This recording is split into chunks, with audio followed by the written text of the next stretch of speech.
Hey guys, how's it going? Hey Twinkle, good to see you. Let me see. I was just posting up. Oh, I don't know which account that's under. Yeah. The live from Wednesday up on our YouTube. It is still pending, I guess. So it'll be up in just a few minutes. It's still rendering. It's about 95% done. And today is the 9th. Today is 12/9. I'm trying to write down what I go over each day so that I can put it in the bio. Let's see. So tonight I have a few more of some ICD-10s, cardiology,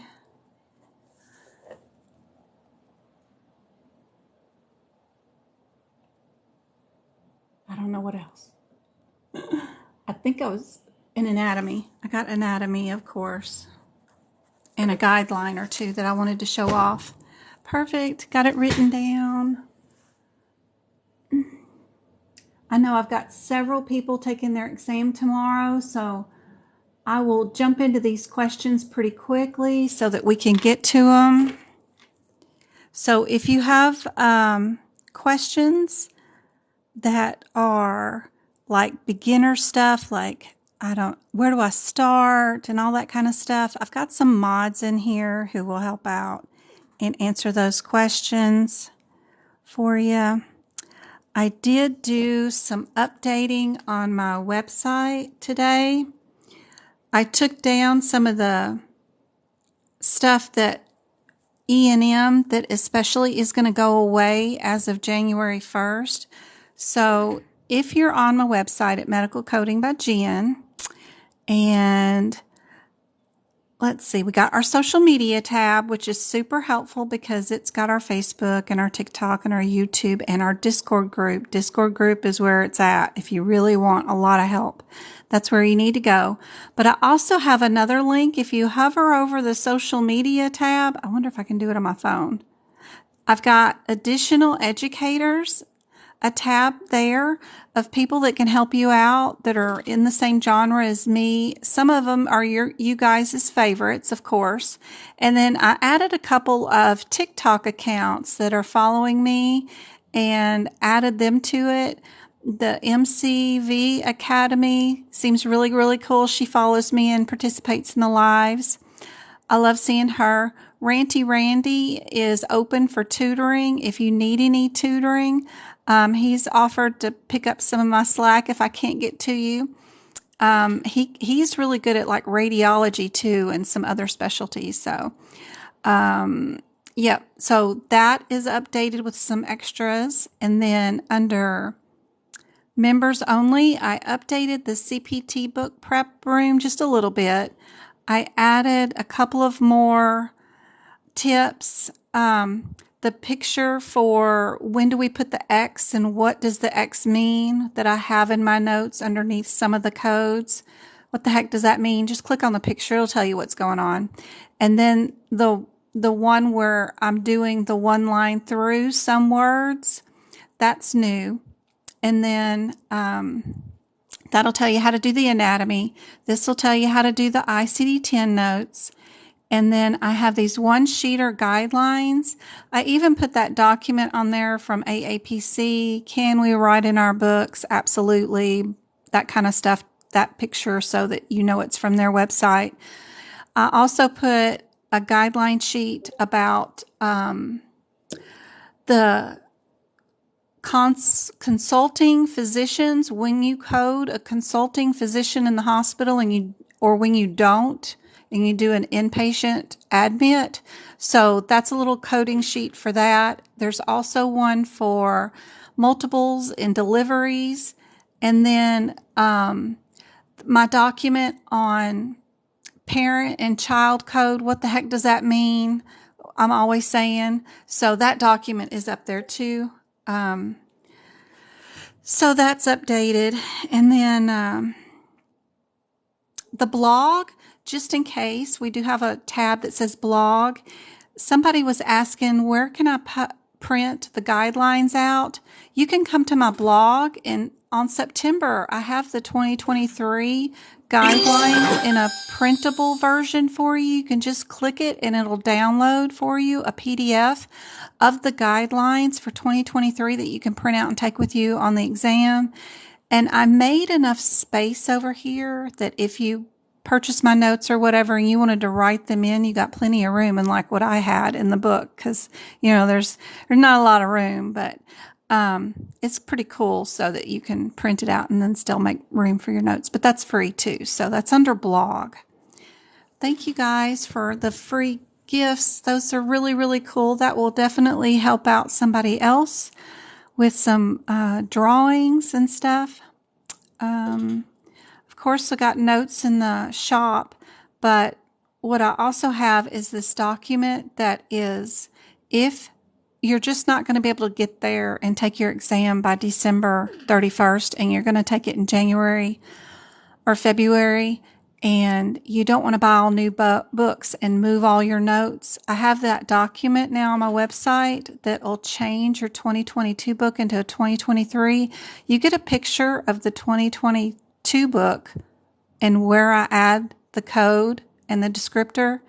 Then you also get a picture of the 2023 book of what it looks like, so that in case you can't read my chicken scratch, you've got it typed out so that you can write it yourself.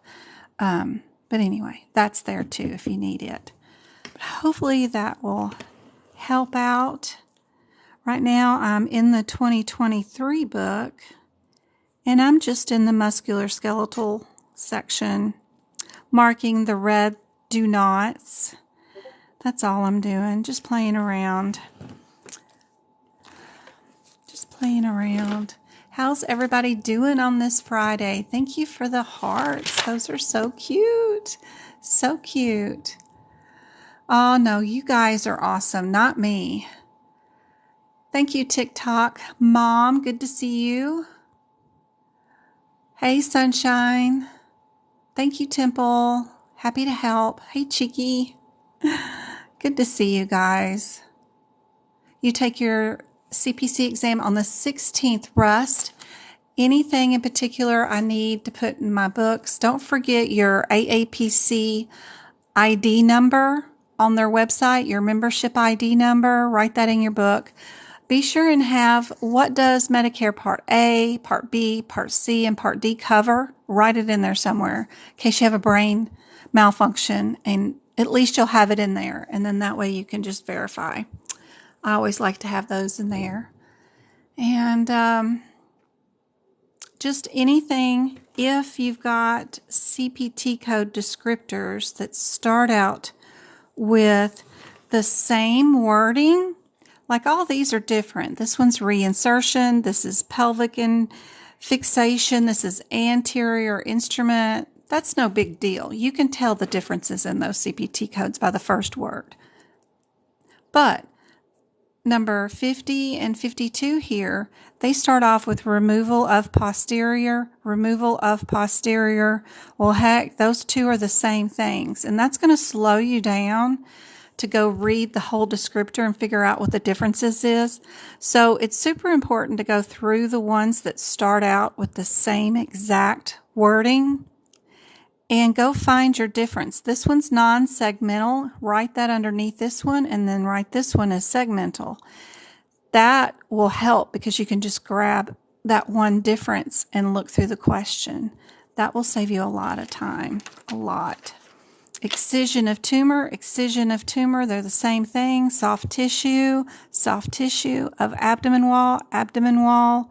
This one's superficial, and this one's supercutaneous. Be sure you know the difference. Put superficial right here, put supercutaneous here. And probably the next one will be like musculoskeletal, and then the other one would be bone. So they kind of go in order. Don't forget, when you're doing word searches and you're going through the layers of the skin, if their last answer that's possible says bone, be sure and pick bone first, because you have to go through the subfascia to get to the sub-Q, to get to the muscle, to get to the bone. So you don't want to just grab and do a word match and see subficial and then think that's the answer, because you have to go through all those layers. So start in reverse. Look for the word bone first, then look for the muscle next, and then look for sub-Q. That'll help out a whole bunch. And don't forget, in urology, it is super helpful to go through the codes. Find it. That's digestive. That's cardiovascular. Where is our urology? It is super helpful to write down the body parts that you're working on.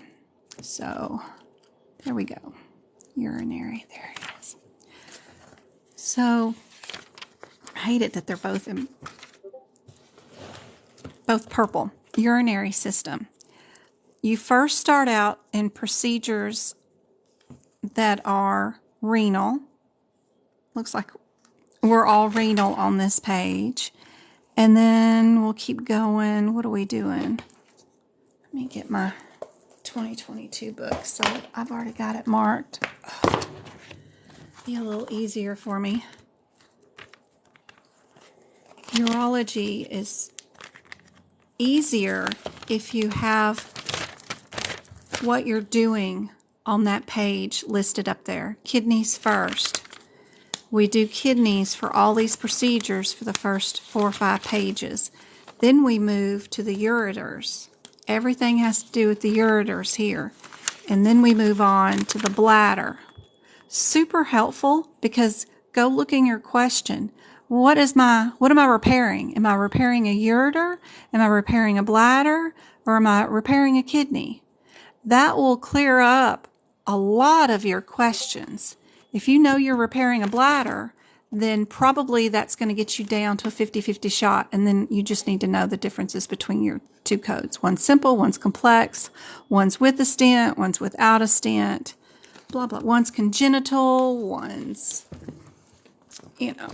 an injury caused it or something, but that will help you out a whole bunch in urinary. If I was going to take a test, these few things that I've told you about, the musculoskeletal, looking for bone first, or the urinary, what body part you're in, that will help you out the most fast and efficient way to get the most amount of questions correctly done.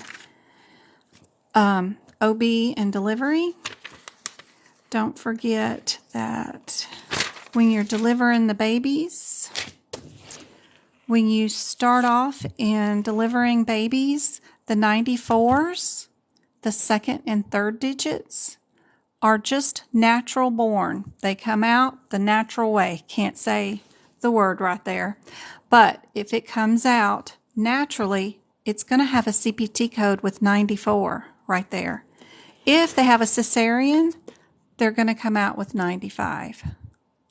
If it's a combo where they've had a previous cesarean, they're going to try natural this time, or it ends up being both, it's going to have a 96 in it. So all the OBs, just go through there, look through the question, find out how the birth happened. What happened? Was it all natural? Then great. You know the answer is going to have 94 in it. You can eliminate anything that has 95 in it or 96. Super helpful to know for the exam and to get marked for that exam. It's super, super helpful. All right, where was I at in musculoskeletal? Marking whether a procedure is open or closed. Is helpful, but more important is part of the bone. You may have an open treatment for a tib-fib fracture in multiple places in this book, but the difference is the particular fracture being proximal or distal, and they're separated by several codes. They're different.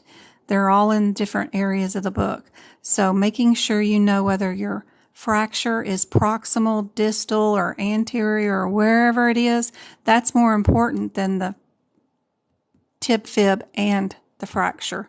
You're going to have to make sure you got 3 things with fractures: open or closed, what part of the bone, and what end of the bone. So make sure you know that. And nobody's ever in the ER. They're either inpatient or observation. And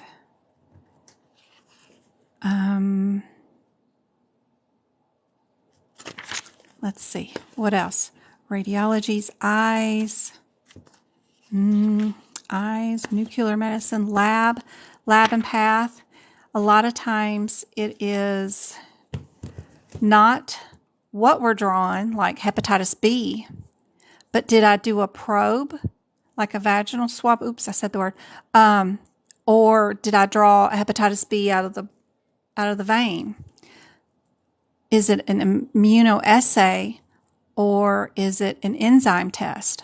So is it amniotic fluid versus, again, blood products? So make sure you pay attention to what, not only the name of the test, but how did they draw it? What kind of sample are we looking at? And the one good thing about lab and path, if you ever see the word seizure in the question, all they're looking for is a drug name. So go find the drug name, like Topamax or whatever the name of the drug is for seizures. Just go find the code for the actual medication. Super easy on that one. You don't have to worry about, am I drawing blood? Am I looking for amniotic fluid? That kind of thing. I love it when seizure is my question because that one's easier. Be sure you know the definitions of what a Category 2 code is and what a Category 3 code is. And those definitions are in the front of your book too. They're in the back, but they're also in the front, which can be easier to find, and it's shorter definitions. Let's see. There we go. So there's the definition. So right where the book is telling you the instructions for using the book, they're going to give you several definitions of what is a Category 1 code, what is a Category 2 code, and then on the next page, what is a Category 3 code. Be sure you know where to find this page.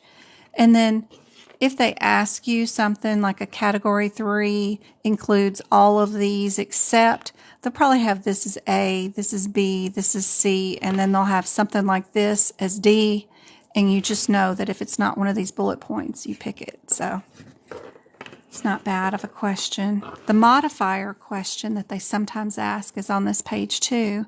They'll ask, which one of these is not a description of a modifier? And they'll have these listed, and you just find the answer that has not one listed. So hopefully that helps answer all that question. Thank you for the follows, Lewis. Who passed their exam? Bag, did she pass? I'm looking for her comment. Way back here, you just got your results and you passed with an 85%. Rockin' score. Good job. I hope I helped out a little bit and made it a little bit less stressful for you. That is so cool. That is awesome. I got a picture of that. I've got 2 people that won notes that I haven't gotten a hold of and sent them their notes yet.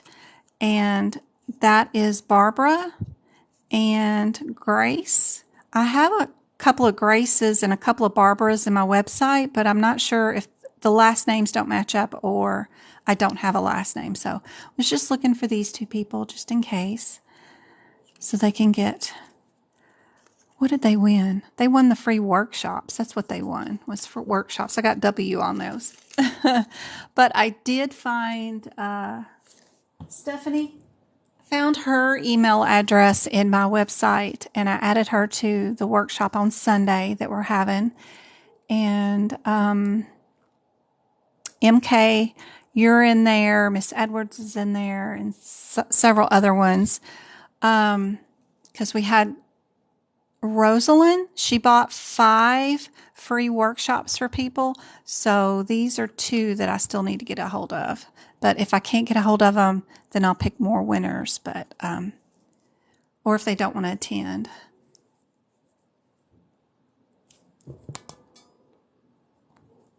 One of my assignments to code is a medical record that is 322 pages long. Can you suggest where to go? Yeah. They are giving you a lot of busy work. A lot of times on those op notes, they'll have up at the top, the headers where it says procedure done, pre-op diagnosis, post-op diagnosis. I just check those areas. And then the other thing, if you just need to know based off your diagnoses or something, if you've got the surgery and you've got the diagnosis, but you need to know if it's posterior or anterior or medial or lateral, you'll find that at the bottom of the op note where they went in and did the surgery. So it's usually just right there in the headers for sure. And don't forget your peppermints. That's right. Absolutely. I almost put a picture of one on my website today, but I didn't. Any advice on taking the employment test? Yes. Come download my Discord app and please join the Discord app because I have a room for you guys and I have some new stuff to put in there. I got to put in there. Right here under job resources. No, I have another room. This is where you find new job postings. But this one right here where it says job assessments, I've got a lot of the job assessments here so you can look at them ahead of time. But Google is your friend, especially if the assessment is remote from home. There's nothing stopping you from using Google. That's what I would do. But I have a lot of the assessments in here so that you can look at them. People have been sending them to me, and I've been posting them in here. And some of them have op notes in it. So you can come in and see and discuss these. But, if I'm coding this, we're just going straight for what were they here for today, and then what were they diagnosed with. So we'll go down here to the bottom, and code that kind of stuff. So it's not too bad. But we've got some, they just deduct the patient's name and stuff and then have you coded. So that's number 10 of something that somebody had to code, 10 examples. Just don't forget your external causes. Don't forget to know that if it's medication reconciliation, you can do your moderate, that kind of thing on those E&M ones. But I've got them posted in here. You can get tons of advice in that Discord room. You're so welcome. You're taking your test in the morning. Awesome, Lizzie. I just went through a whole spiel about my favorites of what to do and not do on the exam and prepare for. But peppermint, be sure and put your books away tonight. You want to be like that Facebook guy, owner. He wears the same clothes every day for that particular reason. He doesn't use his brain.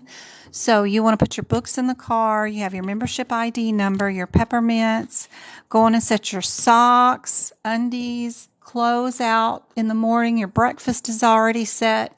Your gas tank is already filled up. Don't be putting that off till tomorrow. And you don't want to make any decisions. So just get up, get ready. You've already got your clothes. You're not having to make any decisions. Your books are all in the car. You don't have to go over everything in your brain over and over again. What did I remember? What did I forget? Don't forget your driver's license. Don't forget your AAPC membership ID number. You don't need a card, but at least write down the number on your book or something. And have fun. Think about things that I've said. Don't read the questions. If you find yourself reading the questions, tell yourself to stop it. Go straight to the codes. I promise it will make a difference. Go to the codes, find the differences of those codes, whatever it is. Take that difference and do a search for the answer.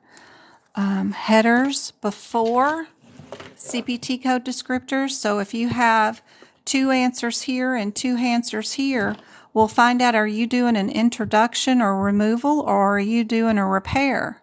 Very different procedures. If you're doing a removal, then you know you're over here. That'll eliminate 2 answers. Then you go down here and pick the differences. Children codes will get you in trouble if you don't remember.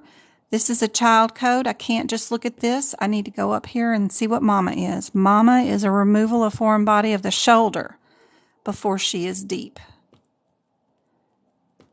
So don't forget, if your answer is just a child code and there's no mama around and you got to go look back 5 or 6 pages, it's worth that look. Go look what the child code says. Can't tell you how helpful that will be. We've got those 991, 5. Yeah. Sedation back here.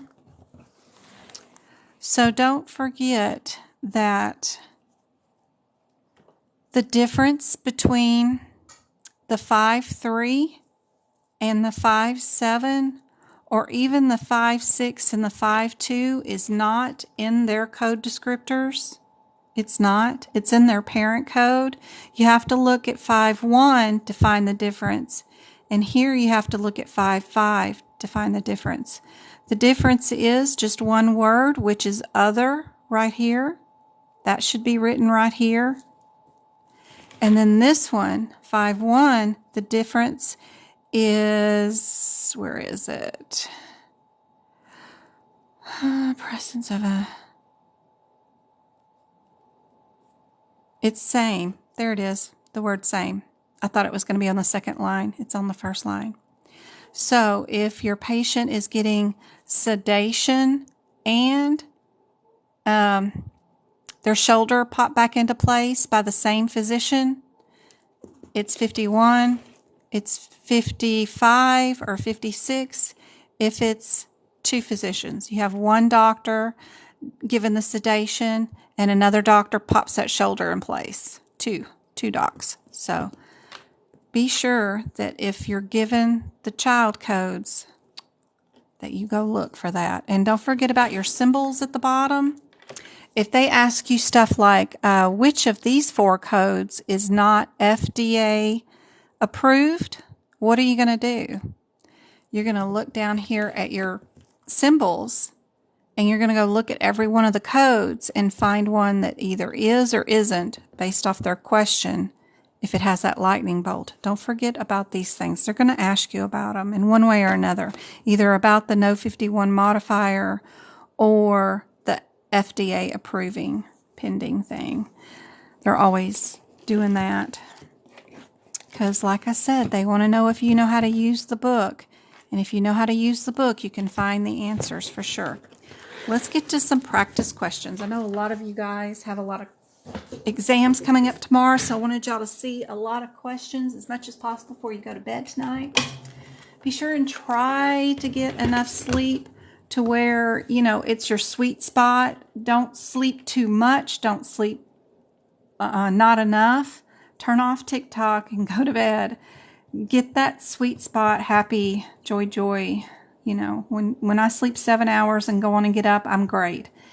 If I sleep 9 hours, I can't think all day. I'm in a fog. But if I sleep 12 hours, I'm super good. I like that. But if I sleep between 8 and 12, it's awful. Oh, let's see. What do I want to start off with?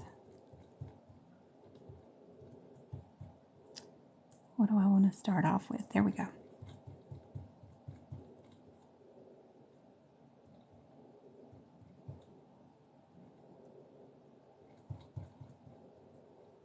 There we go. Minimize.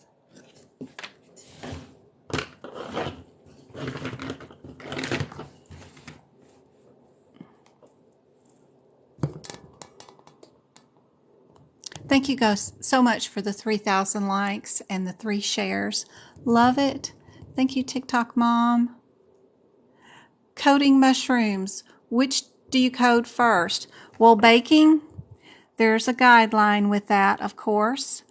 So if you took the mushrooms yourself, then you caused it, the injury, and the injury code goes first. If the doctor prescribes you mushrooms and you take it as directed and you have an allergic reaction to it or overdose on it or whatever, then your symptoms goes first. So if the doctor does it to you, then the symptoms go first. If you take your Aunt Sally Sue's antibiotics that were prescribed for her, but you take them and you have an allergic reaction to them, then the T code goes first. Most of the time, the T code will always have the 6th digit as a 5 too. I find that quite often. So if you're the idiot, you're a 5 and you're a T5. Go look for an answer with T5 as the first code, and that'll be the answer. I hope that's answering your question. I hope that's the question you wanted to know. Thanks for the follow, Hunter. I hope I can help you out. Does that make sense? All right. Cool. All right. For this question, what is the function of the thyroid gland? That's a really good one to know because you're going to get one of those tomorrow. Got lots of A's, lots of A's. All right, let's see. Did I see a D? I did see a D and a B. What produces insulin for you? Insulin is a pancreas, right? Pancreas. And then immune system, thyroid. What happens when you start losing your thyroid? You start gaining weight and losing your hair, right? So it's A. Yeah. There you go. And they usually do ask these questions. Something about these body parts they ask a lot about. Which cells produce hormones to regulate, blood sugar? Which ones would they be?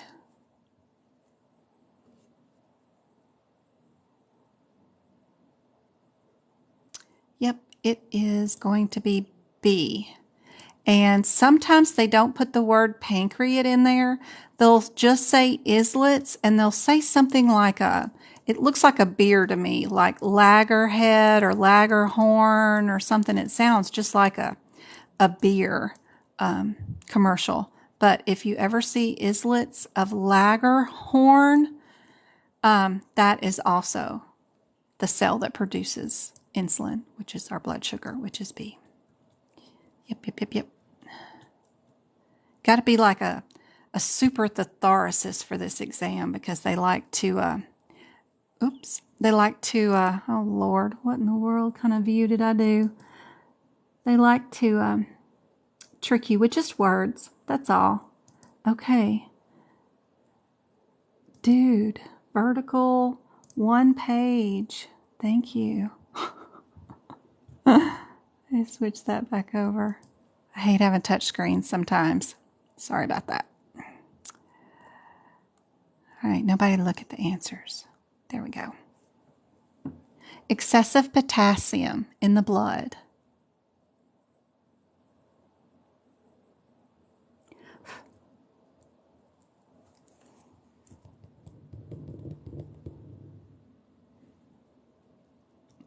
Perfect. I gotta find something y'all can be tripped up on. All right. Which of the following should be reported as a history code once a patient has been discharged from the hospital?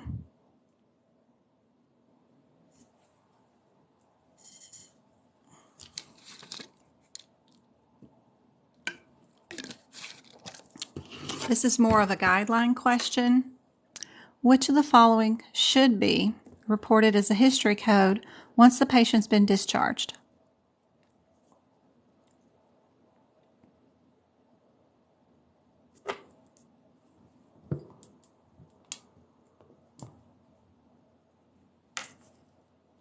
breast cancer once you're discharged from the hospital?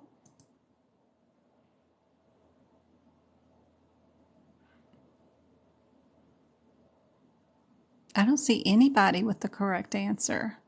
Nope. Type 2 diabetes controlled goes to history when you get discharged from the hospital. A lot of those people don't magically become super fit and 150 pounds and are non-diabetic anymore. That usually takes a lot of time. There you go. Now you got it, Hilly. Good job, Classy. Sooner. Yes, it is acute respiratory failure. You can't leave the hospital in respiratory failure because you got to breathe. Remember your ABCs? We got to have airway, we got to have breathing, and then we got to have circulation at the very least to kick you out the door. So this will turn into a history of when you get released. These things take longer to alleviate, and they stay main diagnoses. And yes, acute is, of course, a good word for that. Anything that is acute. One more thing that might be, if you ever see the diagnosis of TIA, that will turn into a history of. You can never code TIA unless the patient is having a stroke in front of you. So once they're discharged or are not having it actively in front of you, that always is a history of. Just so you know. But yes, acute respiratory failure. Thank you for the follow. I hope I can help you out. I do these free classes Monday, Wednesday, Friday for 2 hours each day of the week. And just Monday, Wednesday, Friday though. Sorry, not each day of the week. Good Lord. I post the replays on YouTube for y'all to watch, just in case you can't hang out the whole time. Which of the following organs are all in the thoracic cavity? Kind of an interesting question, but what's in your thoracic?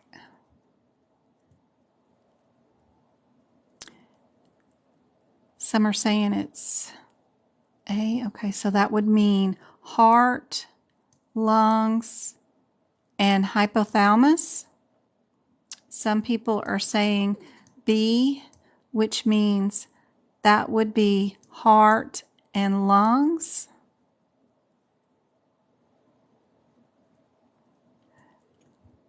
It is B. Yep. Your hypothalamus is in your brain. Yep.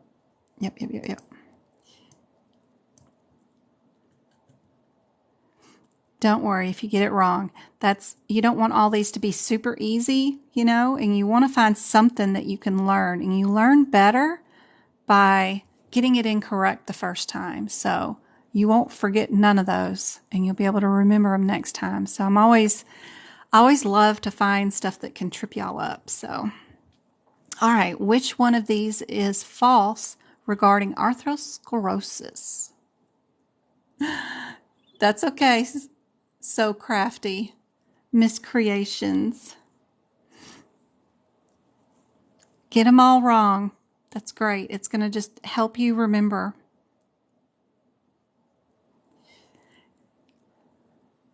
Which one of the following is false? You are looking for an incorrect answer. It's so hard to do sometimes, is to look for one that is incorrect, because you dive into these and then you start knowing, well, that's true, and yeah, it gets hard.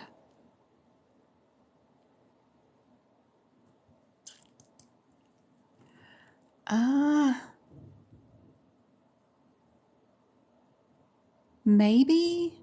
I don't know if that's her answer for the previous question or this one, but okay, I know. Okay, Tina, Summer, I think you guys got it. Another tricky one, guys. What body part am I in? I'm in an artery. So which one is a false? Anything in a vein. 90% of your issues in cardiology are whether you are in an artery or a vein. That will save your soul during the cardiology exam part of it. Those 6 questions. First, find out if you're an artery or if you're in a vein. Then pick out your codes. You're in an artery. You're not in a vein. Love it. Love it, love it, love it. All right. Let me bring up ICD-10 real quick, and then we'll go to cardiology because I got some really good cardiology ones to go over before y'all do your exams tomorrow. But I wanted to show off this one ICD-10 because the CCO people have a document that two examples of where they color code the codes to show you the process of elimination. And I just love it. It's on their website, and I think it's one of their free downloads. It has 2 op notes and then 2 how you find the answers. And they do this color coding. So this is my first attempt to copy what they did right here and show you that in my own question. So, but I recommend you go get theirs because it's free and it's super easy. So the first thing I notice when I look at the answers without the green ones being there, of course, is that we have the first digit in the first answer is all the same. That's why I did them all yellow. And we have one oddball in C. So I know right away I can get rid of C because it's my very first oddball. Now, my second codes are all the same. See, right? So I'm going to keep those, but that does give me another oddball because we have one here that doesn't have the green. So that tells me to get rid of that one. Then this one and this one is the same, so I'm going to leave it alone. And then this one and this one is my only differences. But I already got rid of one of the answers that was the same in a different answer in our C, so that points me to A being correct without looking at the answers or anything, because this turns into an oddball because it's different than what was already there. Does that make sense, guys? So you get rid of this oddball, and I should have made another color as this being an oddball. Then that gets rid of that color, the green, and then our purple oddball to get rid of is this one, that brown one. So it only leaves this one.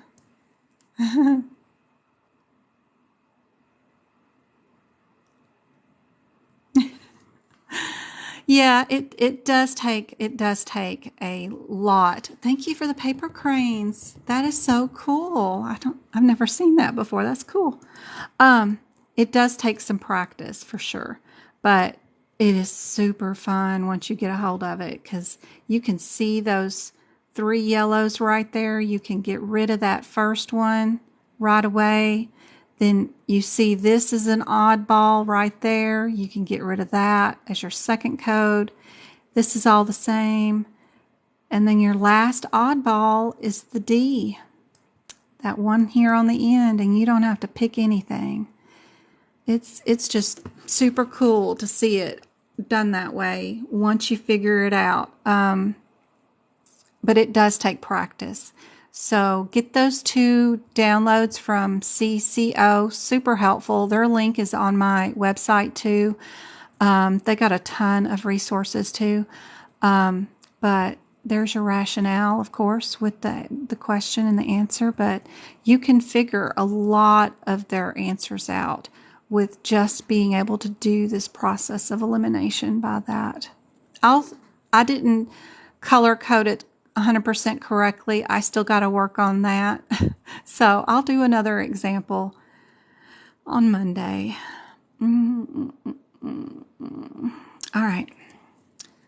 Which of the following? Sometimes you'll get ICD 10 questions about parts of that book too. So I've got some of those too.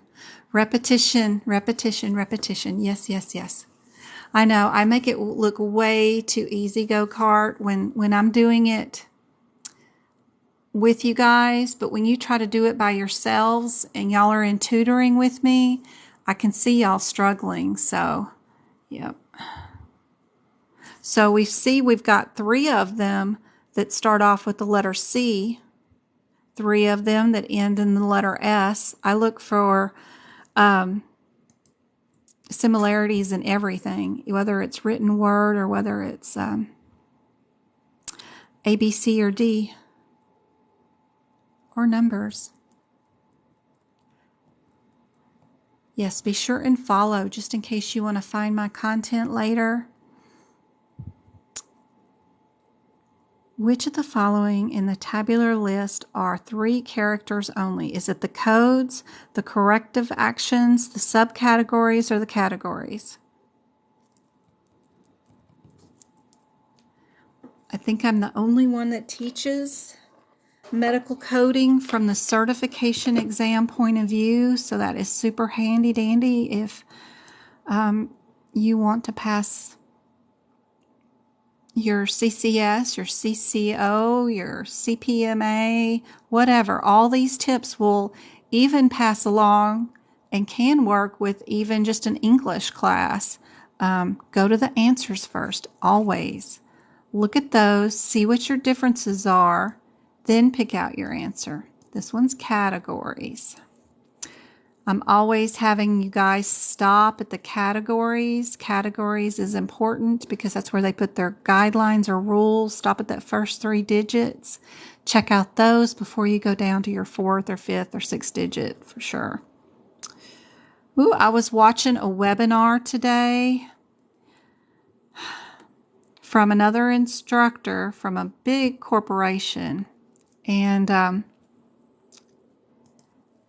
my goodness, I just feel for you guys that pay for those courses is all I got to say today, because my brain is still a little muttered after all that. It's just so unrelatable what the words are coming out of their mouth. And I know I'm scatterbrained and say the wrong word all the time, but man, it's just droning. Anyway. It's bad. It's bad. Yes, yes, yes, yes. Okay.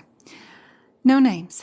All right. What term is used in ICD-10 when formation is found? Let's see. Oh gosh, what are we trying to do? Oh yeah. We have information in the chart that provides a lot of details about what the patient has as far as their diagnosis. Because, like, if you try to understand this question by reading it, it's like those words those teachers are saying that come out of their mouth. It's hard to understand, and I have to put it in layman's terms. So, if the patient's chart is full of records that gives you a super cool, very specific diagnosis, but you look in the chart, in the ICD-10 book, and there's no diagnosis code that says that specific diagnosis. There's something kind of close, but it don't get down to what side of the bone or a particular gene that it goes down to in genetics. Then what do you label it as? Other, unspecified, invalid, or unmarked? It's a difference, of course, between other and unspecified, which can be super tricky. And y'all are all saying the incorrect answer, just so you know.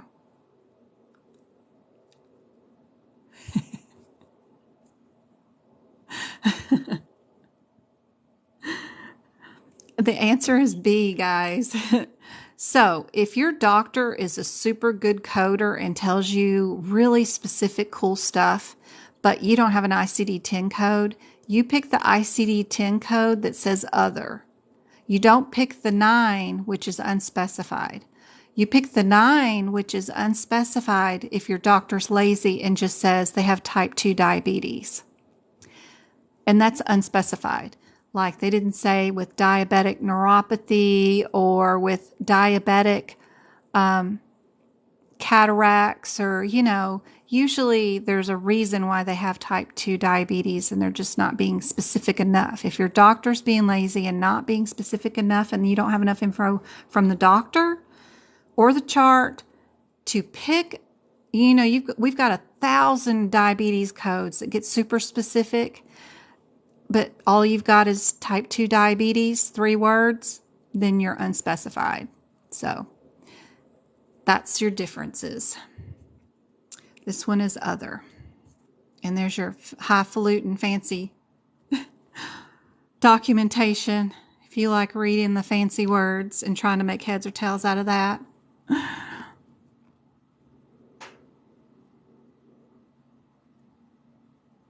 How do I diagnose fibromyalgia? Well, it's a combination of, it's a multiple diagnosis like URI, upper respiratory. You have all these symptoms that leads the doctor to diagnose you with that. I don't diagnose, the doctor diagnoses, but usually it's neuropathic issues, pain that moves from one area to another. There's many different ways to get diagnosed with that. But yes. Query if you have, yes. Yep, if they are complaining of foot pain, seeing a foot specialist, then absolutely. Let's go on. I'm not going to do that wordy one. That one's crazy. Let's try this one, guys. Which of the following diagnosis is not, so you're looking for an incorrect one, that is coded incorrectly? So, unfortunately with this one, you've got to just start running to each one of the diagnosis codes and see if the wording matches correctly. You want to save some time so you can get to these. Try to get this zoomed in better. So, which one is coded incorrectly?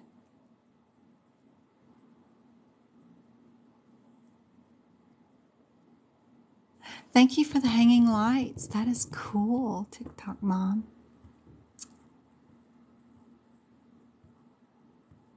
And let me reiterate while I've got everybody in here, 130 of you guys. I go through and I purchase all these practice exam questions for you, books, tons and tons of resources for you guys. I buy it all outright just for you guys, whether it's COC, CRC, anything. I buy all these questions. So please do not gather these questions and turn them into something that you would share openly over the internet somewhere, even if it was free or whatever. Please don't do that, because these are copyrighted questions. And we want to be, I'm already blacklisted for showing y'all too much anyway on how to pass the exam.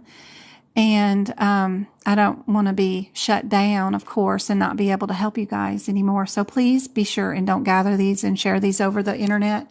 We have our Discord group, which has a ton of rooms in there. You can post your school questions in there in your rooms, and then you can ask for advice, and then other people can jot in there, of course, and you can use them for our own personal use, but please don't gather them and post them over the internet.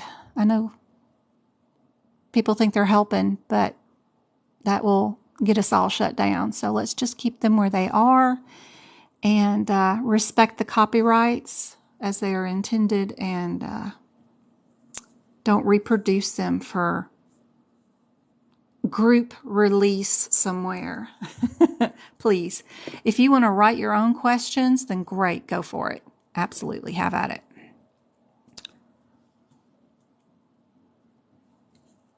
just if you're going to post them on my sites, just let me know, hey, Jen, I created all these questions and they're all mine, and I'm going to share them in your group, especially if it's like over Facebook or on Instagram or on TikTok or something. You know, if you're sharing inside Discord, that's cool. As always.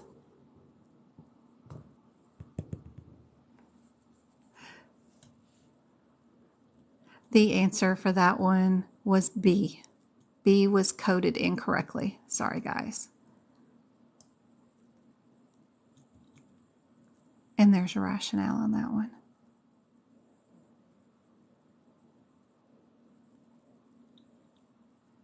All right.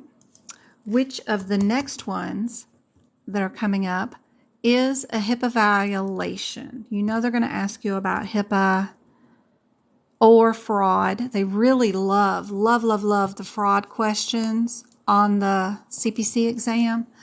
Which one of these would be a HIPAA violation? I am teaching medical coding. Not like medical coding like you would use in the doctor's office or something. What I teach is how to pass a medical coding certification exam from the exam point of view is what I love to teach. I like to teach that. Coding will be different in real life because you're not going to use these books, number one. And then you're going to be in an EHR and you're going to be like Google searching almost in the EHR for correct diagnoses, querying doctors and stuff inside the EHR. It is totally different. Plus, it's different based off payers. So if they have Cigna, you can code it this way. If they have Medicare, you can't code any CPT codes. It all has to be HIPAA. It's just a total different scenario that is so unhelpful for and for me to teach that would be crazy because that's a lot. Because it'd have to be separated by payer, by region, by, good Lord, that's an undertaking. But I like to teach just so that I can make a difference in your guys' life. So you can pass this medical coding certification, whether it's from HEMA or AAPC or NHA, so that you can get that better career. And then the fun really begins where you learn how to use the EHR. And usually they're having drop-down menus and doctors are picking diagnoses. You'll just clean it up and check for errors, make sure they got the modifiers if they need it, because docs don't know to add RT or LT if they have a toenail removal, that kind of stuff. It won't be bad for you. But I do teach you the guidelines and stuff that you need for your medical coding certification. That kind of stuff. Thanks, guys, for helping out answering. Y'all pick out. It was C, definitely. Yeah, Lord, yeah. If your nurse is out there gabbing away within earshot, all you got to do is search those questions for that word, and that'll be the answer. They don't change their wording. So for AAPC questions, if you see something about this and you see all these huge paragraphs, just go search for the word earshot. And whatever answer has that in it is going to be your answer. Yep, that is definitely the answer for that one. Let me move this one down. I done messed up all my formatting. All right. There's your question, and there is your answers. So when all the codes are super close like this, I would not stop at the LO3.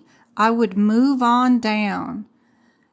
Only have to stop at the LO3 if we had a difference between LO3 and LO4 or LO5 or a T code. But since they're all the very first, the same 3 digits, you don't have to stop at the LO3. It doesn't look like we're doing a 7th character either, so no reason to stop there. Go on down to your 5th digit and 6th digit, see what your differences are, and see if you can pick out that correct diagnosis code. B does look like you would eliminate it because look, it's not close. 2, 3, and 4. I love that that plan of attack. Love it. Still using her process of elimination. Perfect, perfect, perfect. Awesome, awesome, awesome. Thank you, Grumpy. I love your name for the follow. I hope I can help you out. Pass that medical coding certification exam. C is a guess. That's a good guess because usually if it's a number like 2, 3, and 4, usually it's the middle number ends up being the answer, which is a lot of times with the AAPC. I have no idea. I haven't worked up this question. And I'm sitting here refusing to open up my ICD-10 book right now. Fire! That was cool. Thank you. Let's see what our differences are. It's D. We were wrong. It's our very first code.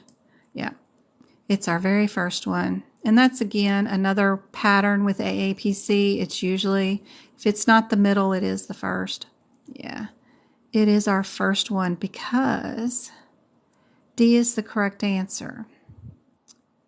Let's see, what does it say? The 3 is not correct because it says acute of the chest wall. What did we have going on? We had acute of the back. It did say acute and the lymphatic, but you got the wrong body part. That one said chest when this one says back. So just be very careful. Or it may say trunk or thorax. I don't know what the code says in the book, but yeah, be careful. Be careful with that. The best online school for medical coding, I don't know where to even start. That's me, Lisa. That would be me. Do not buy a medical coding course. No way. Just start off with my TikToks. You found your way here. Let me show you here. Go to my TikToks. I've got pinned TikToks, 3 of them, of where to start. That'll give you a good idea of where to start. Then you can also go to my website, medicalcodingbyjen.com. I have all my social media links right there, so you don't miss out on the Facebook group, the TikTok, the YouTube replays. The Discord is really where it's at. Be sure and download the Discord app and join that. This has a huge amount of support in here. You've got tons of rooms you can go into and get help with ICD-10, what to expect on exam day, how to even get a job in your CEUs later on. Tons of help. It's all free. We even have practice exam question rooms. Tons of help, but like I said, please don't grab these and share these openly over the internet, but there are a million practice questions in here that you can use for yourself to study with. Absolutely. Also, let's see. Oh, on my website, once you start getting your coding books, I've got a book page right here called CPT Book Prep, which will, oh gosh, show you step by step on how to prep your reference material to get ready for the exam. You just click on any of the photos. It'll give you the instructions on what to do because the test is open book, so you can write in it whatever you want. And this stuff that I have here is just invaluable and will help you out a whole bunch, but you don't need a course. There is no prerequisites. If you go through AAPC, you just need to buy a membership and an exam attempt to take it. To take the exam, you can take the exam at home, online, or in person, and you can have 2 attempts. But you don't need a course to pass. You just keep watching me. I'll show you how to go to the answers during the exam and get the answers correct. Where's my cardiology? I know I'm wanting to start off here. Let me see, where am I at? Where am I at? What have I got that wrote out for? I got lines. Trying to figure out where I started tonight. I have these like lines that I draw. So we're going to do some really cool cardiology questions. I like to teach you from the exam point of view, show you how to answer them quicker. Sorry, I'm just going to erase my notes. I must have been tutoring somebody on the process of elimination. Thought I got them all, but I missed one. All right. So, if you're in your medical coding exam, we are going to be looking at the answers. And I see that we have all of them, the first 3 digits are the same. We do have a difference with our 4th digits. We have 2 of them that are in the 1s, and then we have 1 that's in the 2s, and then 1 that's in the 3s. So if I'm looking for similarities, I would think it's the 13 and the 14 that I would keep, and I would go run to those 2 codes and see what the differences are really quick. So I'm going to run to 33213, and if you are at home, it is really important that if you try to get to the codes with me, that alone will help you, because speed is your just getting to these codes will be super helpful. Don't forget to look at the top of the book instead of looking down each row at the code numbers when you're first trying to get to the codes, because the top will help you pass through these pages faster. We're looking for 13 and 14 first. And if you're in the 2022 book, they're on page 252 of your CPT book, right? I think. Is 14 even around? Yes, it is. So 13 is a child code. We can't do nothing with it because it's a child. We got to go to its mama to see what its difference is, right? And its mama is going to be the 12, right? And our 12 is on our previous page. It's our introduction to a pacemaker. And then our 14 is an upgrade. So are we upgrading, or are we just inserting? What are we doing? Let's see if we are in the right header place and make sure that we're doing a implanted pacemaker, because we've excluded C and D and we're not looking at them. We want to make sure we're still in the right header just before we take that word for, yeah. So we are under pacemaker, so that's cool. Let me make sure y'all can see the question. That'll help. So are we doing an upgrade? Are we doing an insertion? Or do we see something fancy, like just switching out a battery or something? What do you guys think is the answer?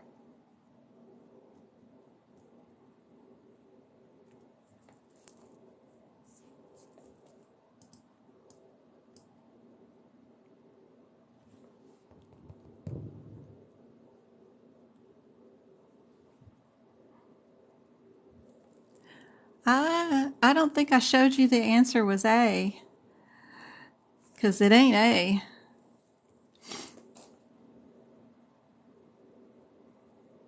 It ain't even B either. We're not under the right header. Because this is dual chamber. How many chambers are in these 13s and 14s?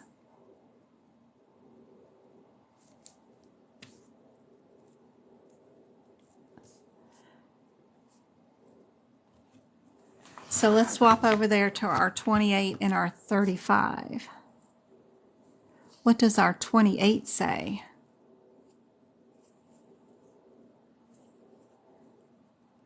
28 is a child code, but we got to look at its mama, and it is a permanent pacemaker pulse generator. And the child is dual, where the mama is single lead. This one's dual. This one did have an old pacemaker. They explanted it. Oh my gosh, so pitiful. All they're doing is just a battery replacement. That's what a pulse generator is a battery. That's all they're doing, is changing out the Energizer Bunny battery. The answer's C. See how, turn your camera sideways.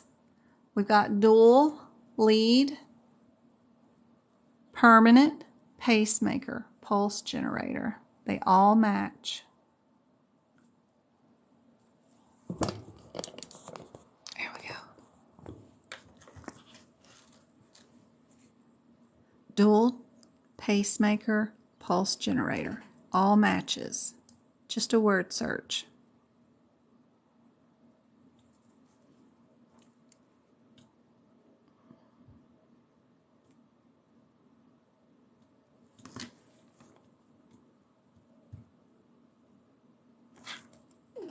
Similarities did not help us out with that one.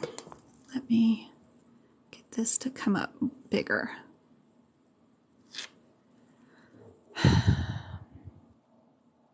Now this one, we're going to have to go look up the 285s first.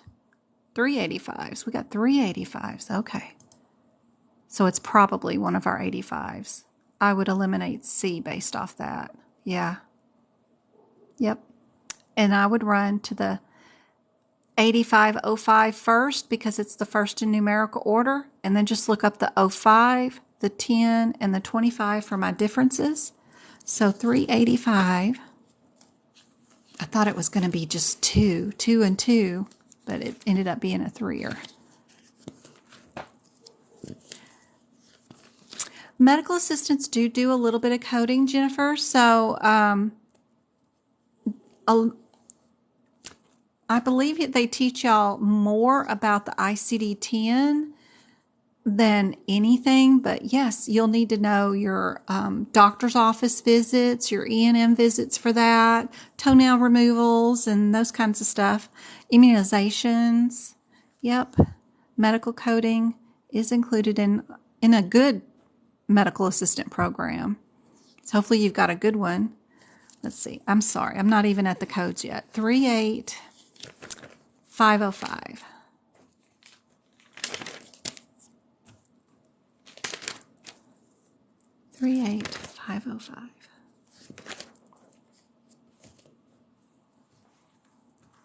There we go. They're all split up. So what's our one-word difference between the codes? What's our one-word difference at 38505? What would y'all say is your one-word difference that you should have written underneath the CPT code number? I do. I always start at the answers. It's the fastest, most efficient way to pass the exam. You only have 144 seconds per question to pick out the answer.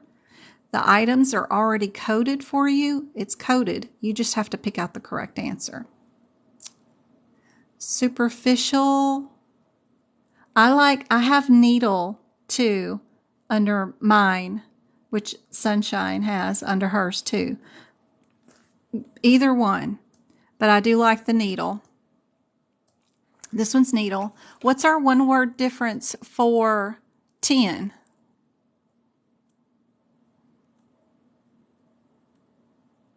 Yes, I do teach for CCS, and you do have your own room in my Discord group where I post your practice exam questions and stuff like that that might help you guys out, because I buy all your guys' material too, and I post them in here. So if you're not in our Discord group, That is a huge resource for you guys. It's super handy dandy. All you got to do is go to my website at medicalcodingbyjen.com. Go to the social media tab. And once you're there, the Discord join now is right there. Just tap that and it'll throw you right into the Discord group. It's all free. So number 10, I like cervical. Miss Redhead has tutored with me on this question. I have some new ones for you down here. Hang in there because she's having her exam tomorrow. She knows I like this one having cervical because she saw this question this week. She was a winner for free tutoring, not once but twice, out of a huge cookie jar full of names. I don't know how my kids draw her name twice. Uncanny luck. 25. What's our one word difference there?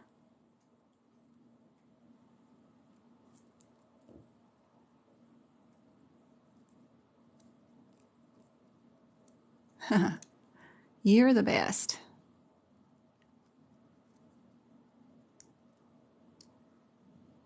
Yeah. So axillary, where is axillary? Where is that in the body?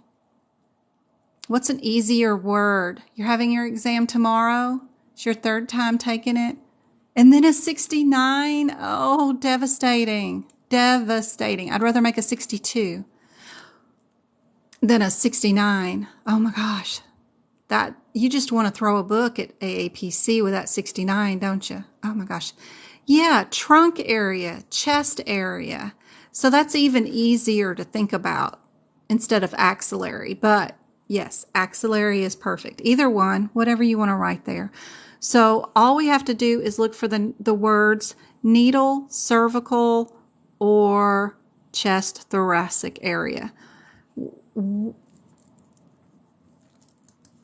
So the answer to this is, in your view, what word would match if you're doing a word search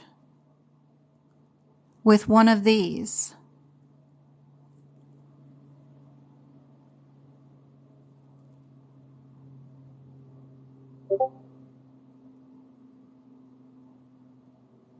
What word in here? I know you can't see the whole question, but the answer's in front of you. If you did a word search and you're looking for a needle, cervical, or chest. There you go, Crystal. Neck. What does neck, what's an AKA term for neck?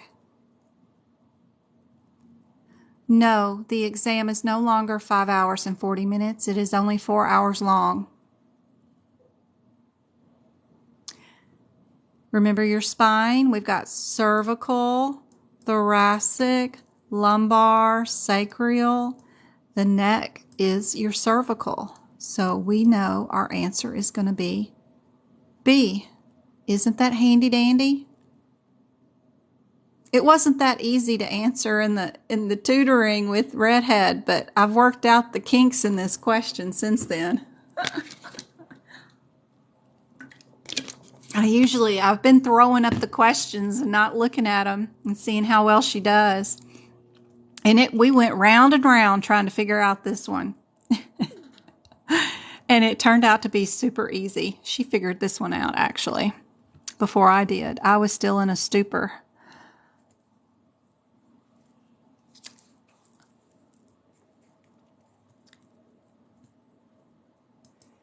You know they're ready for the CPC exam when they're better than their teacher. And last two words in your answer says cervical and neck. Yep. Easy as that.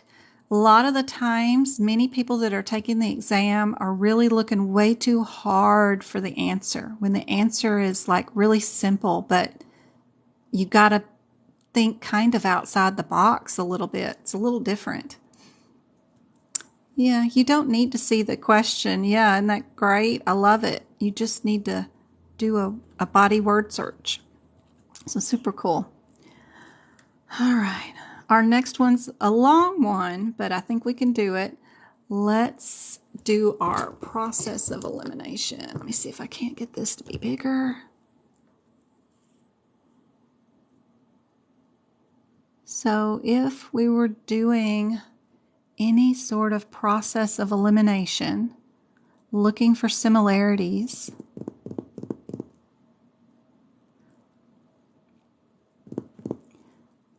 you know, some of the radiology, these codes are all over the place. They're all different. There's 2 2s and there's 2 0s. We could go there, see if there's 2 different headers. But you could also, we've got 2 16s in radiology and 2 10s, and you could, either way, it's going to get you to a 50-50 shot.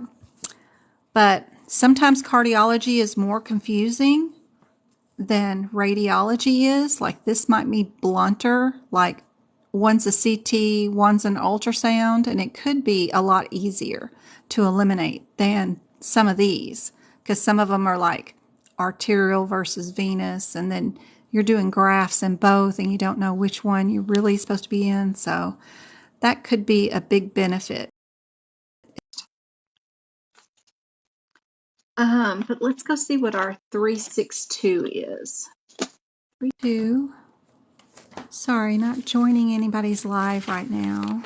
362. I would love to collab. I know I have some other teachers that join in and follow and hang out during my lives, and I would love to collab. That would be so fun to have 2 of us on here working on some questions.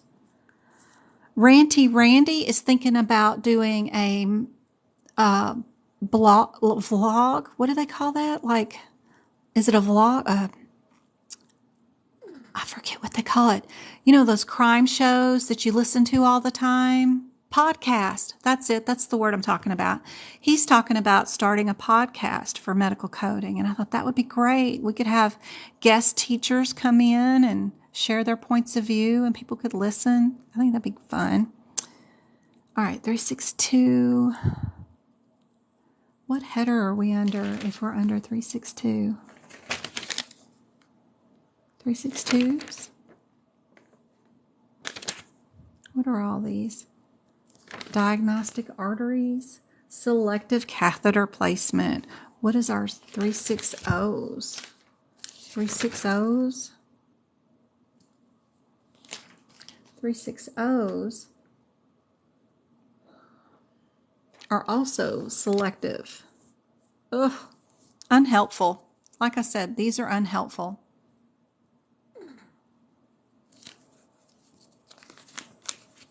Those are unhelpful. So I would run to my radiology because all of these codes are under selective catheter and it can be difficult to pick out which one's which. Let's see if we can't go to our radiology and see if that's a little bit easier. 7.5.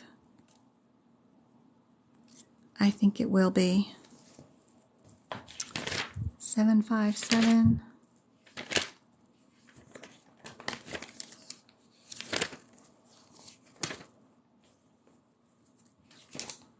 75710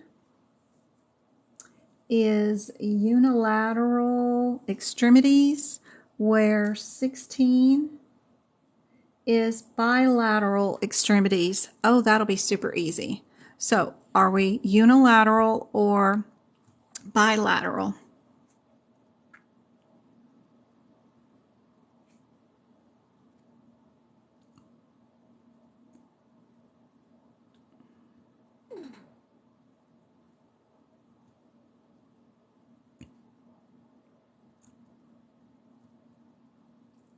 Yep, unilateral versus bilateral.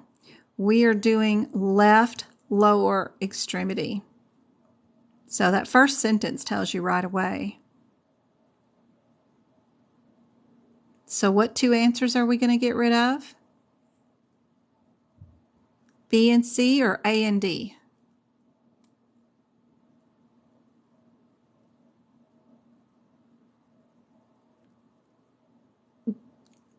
No, Jen, I don't think so, because these are, the 16s are bilateral, right?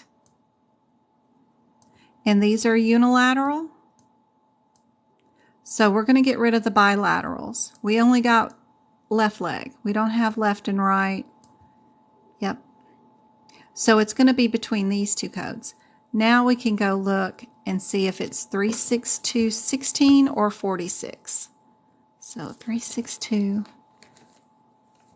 So I recommend if you ever have a difference that's in radiology, it's pretty easy to pick out the differences in that compared to the cardiology codes. Cardiology codes get all crazy.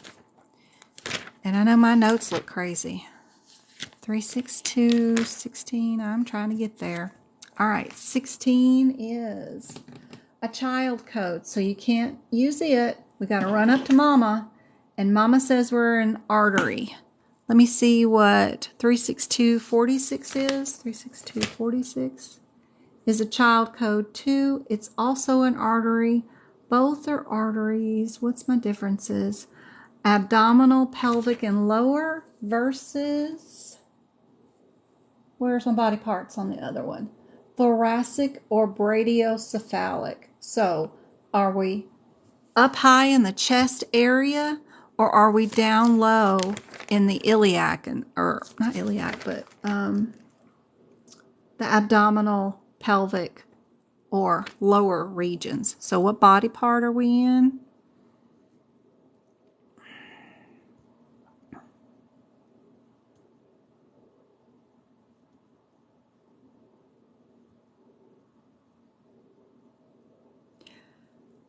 I did see the iliac, didn't we?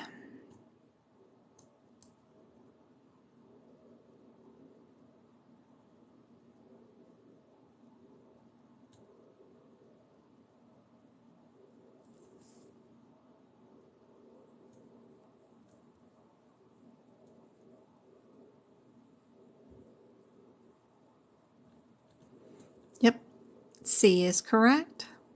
Good job. Got it all right.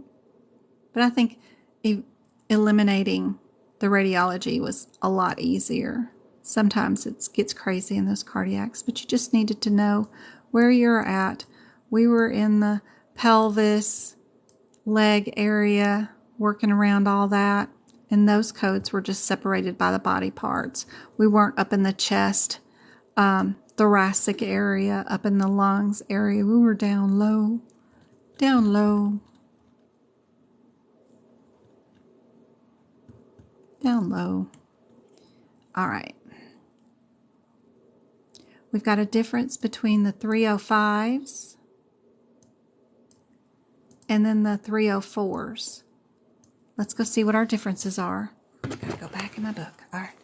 304. 304.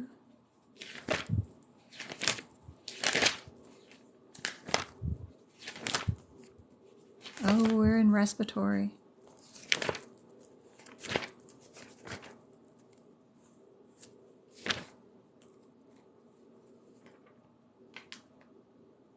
.304 is under the header of repair, where 305,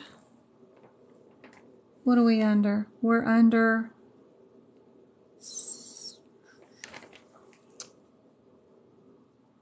repair too. 30410. 30410. Child code, but it is, mama code is a rhinoplasty. 10 and 62 is it a rhinoplasty? 62 is also a rhinoplasty. But the differences between those two is congenital, born with that defect, or not.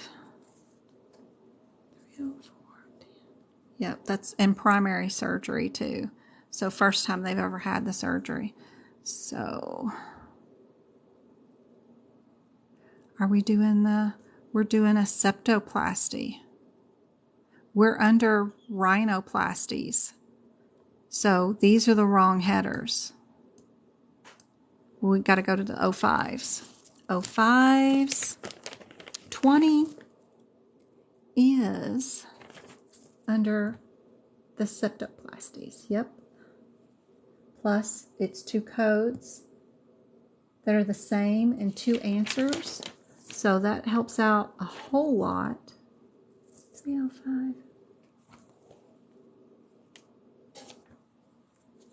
20.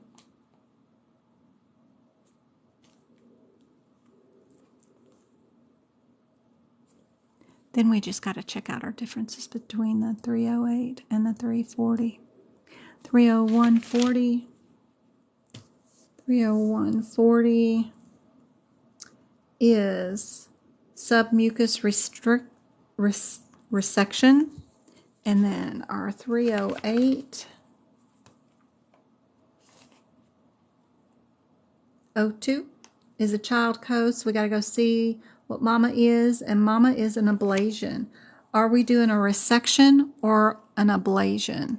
So ablation or resection, right? Yep, resection. So what did we do? We did the resection. So you know the answer is D. So you just had to look for what header you were under. The 4s were rhinoplasties, so that gets rid of them because we didn't do a rhinoplasty. We did a septoplasty. We're fixing a septum.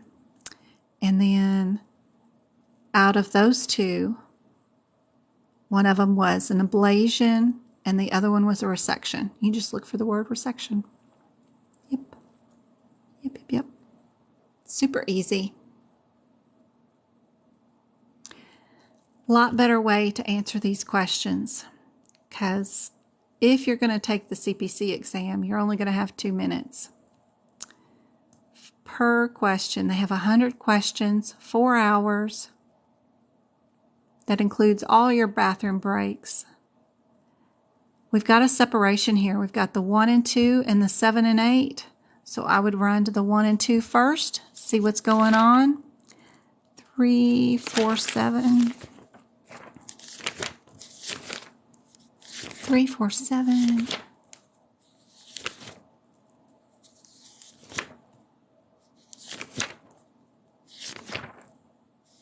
34701. We're under repair in 02. We're doing aorta repair. 34707 is an artery repair. There's no rupture in either one.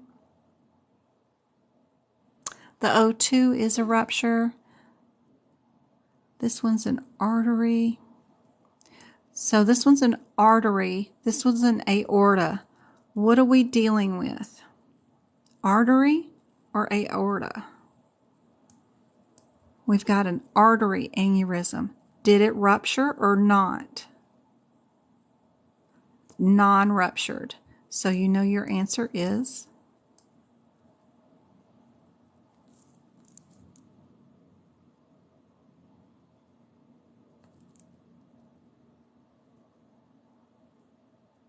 Does that make sense? Yep. These are just divided up into aorta or artery. Headers before descriptors. Then this one is non-ruptured, and this one's ruptured. This one's non-ruptured. This one's ruptured. So then you just look for, am I in an artery or an aorta? And then am I ruptured or not?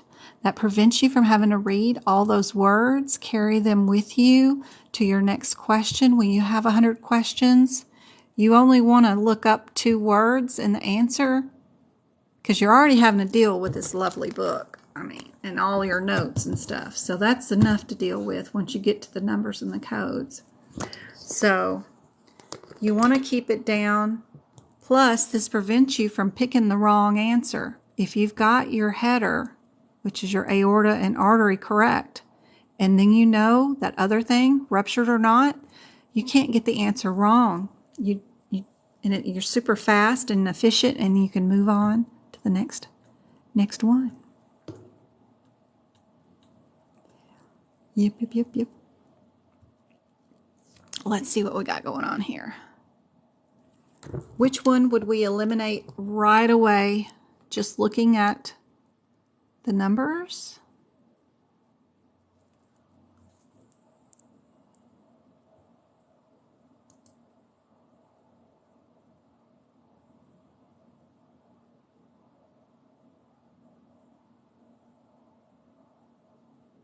Yeah, I'd get rid of B just because it doesn't end. I know there's 2 5-5s and then 2 6-6s, but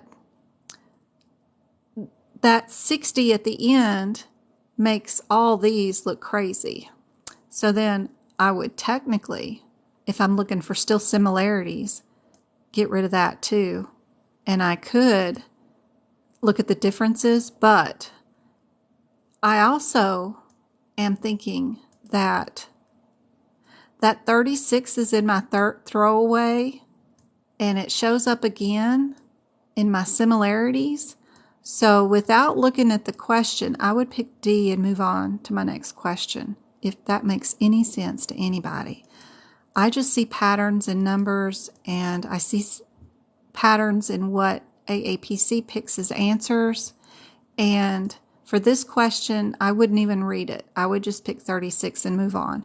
But for practicalities, let's go see what our differences are between 31 and 36. You saw that too, Jen? So yeah, 3, 5, 6. It's really hard to explain, and you really need to practice it yourself. See if you can't see and start recognizing patterns. Try them out with the practice exam questions. See how well you do. You won't get them all right 100% of the time, because every once in a while the answer is one of your outliers. But as long as you're making sure your header matches first before you set your soul to a set of numbers, then you'll be okay. And the amount of times it doesn't work, which is 1 to 2% of the time, it's not going to matter. It helps 98% of the time more than any other process does. So, all right, 3, 5, 6, 3, 1. Where's my 3, 1? 3, 1 is renal. We are renal here. And then 3, 6 is in the spleen. So are we splenic to renal, or are we artery to renal? Let's check our question. Tap, tap, tap, tap. Get that over there. We see spleen. So you know it's D. D, D, D. Hey, Mama. Thank you for the 7,000 taps on the screen and the 15 shares. Y'all are awesome.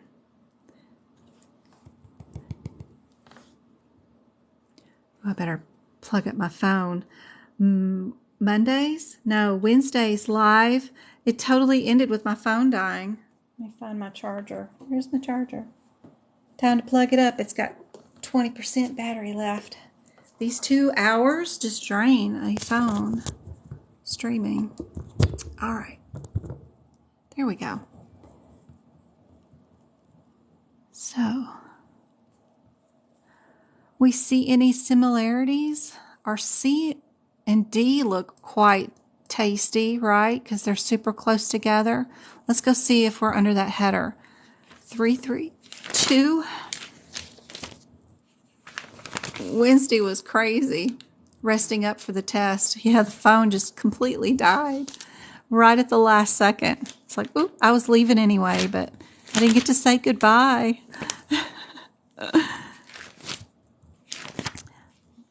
332 takes forever to get to. 33208. Where are we at? In the most used section of cardiology, you will be asked about these codes. All of them. They will show up on your CPC exam. I don't care what version you have, you will have these.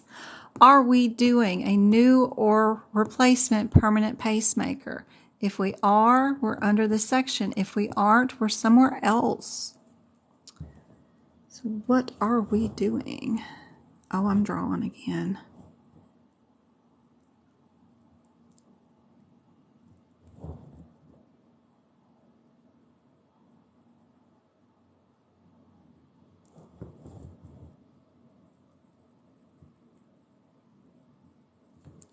Somebody says eliminate. Going to bed. Bye, Mia. See you later. Good luck on your exam. Best of luck, guys. There's so many taking the exam tomorrow. Best of luck, guys. Take me on your shoulder. Don't read the questions.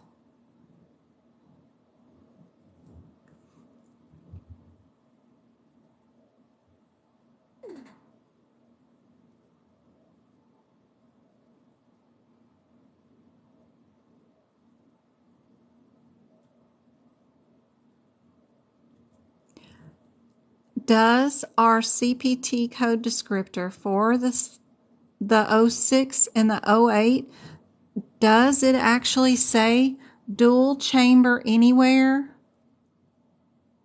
Anywhere in these headers or CPT code descriptors? Is that word written in these two? I see permanent pacemaker, and I see one is atrial, one is ventricular, and then the other one is both. But do you see dual chamber? Are you matching that up? Good night, Redhead. Best of luck tomorrow. I totally muttered to myself several times. Yeah, you can mutter all you want.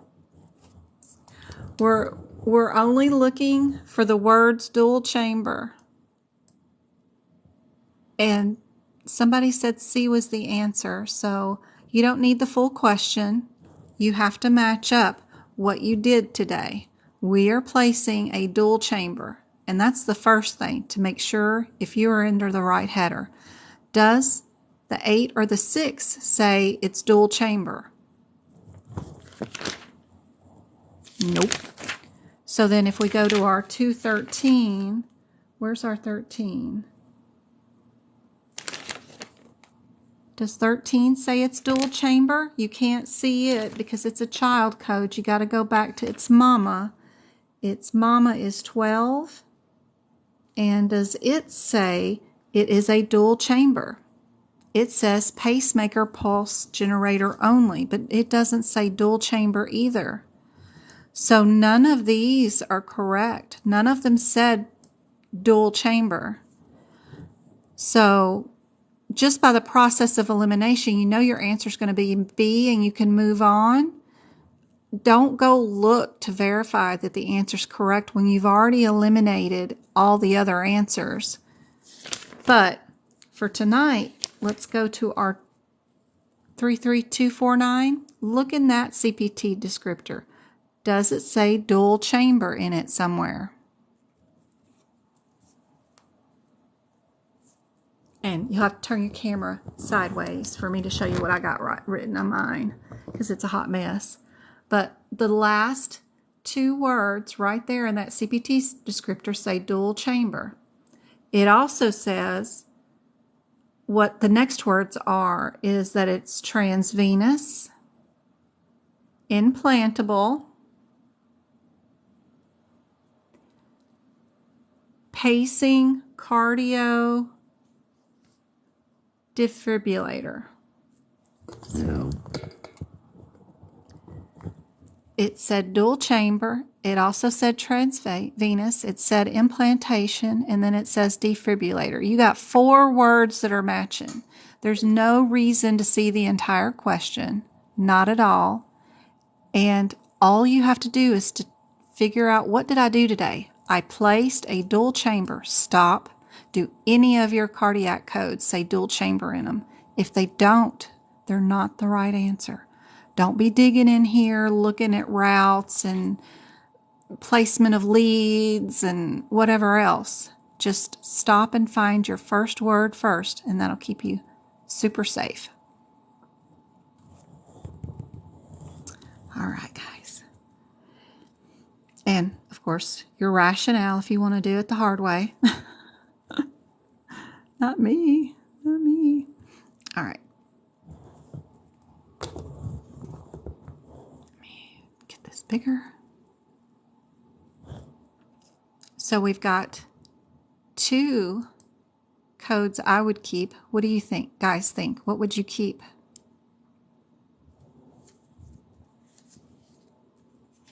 We're just looking for numerical similarities. What would you keep?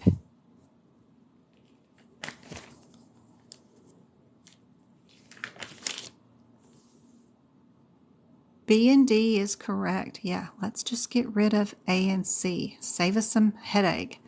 Let's go see what our differences are in these 2 codes. What is it? 324. We'll back up in respiratory again. 324 what? 80 and 84. Cool. So removal of lungs. We've got 1 lobe here, and then 84 is a segment. So are we doing a segment, or are we doing a lobe? So you just need to search for those 2 words. Lobe, what did we remove? We biopsied a lobe. What did we remove? We removed a lobe. And that's it.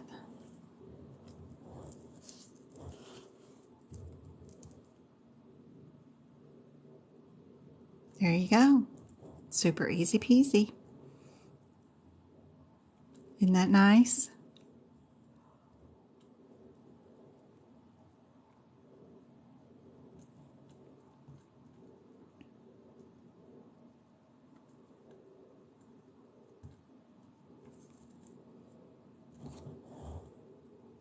Let's get this next one.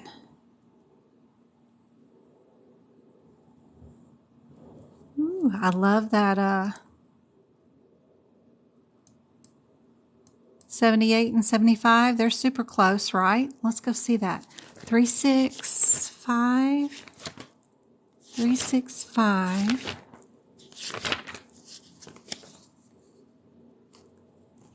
368. 365, what? 75. Okay. And 78, which is on the other side. This one is a replacement of a cath, venous, and this one, 75, is a repair, venous too. Oops, wrong one. Need that one.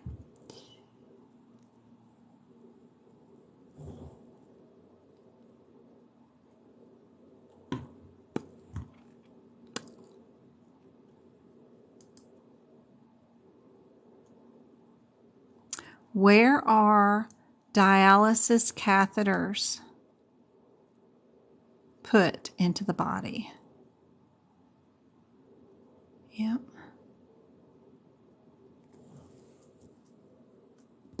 R is 75 and 78. Are those dialysis catheters?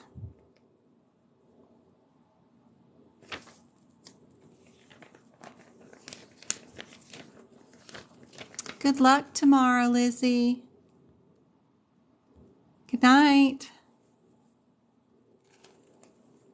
What do they use for dialysis?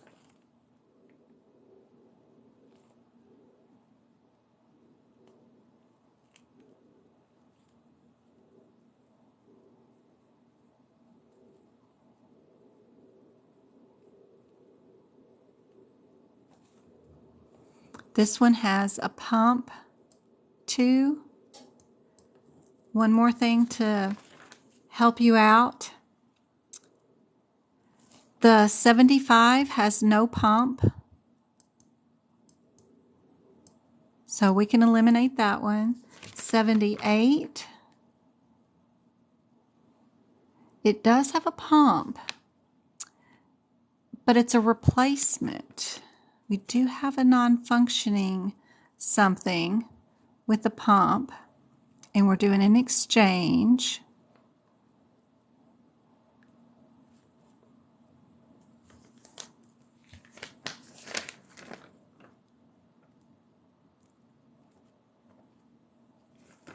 Let's go look up our 82.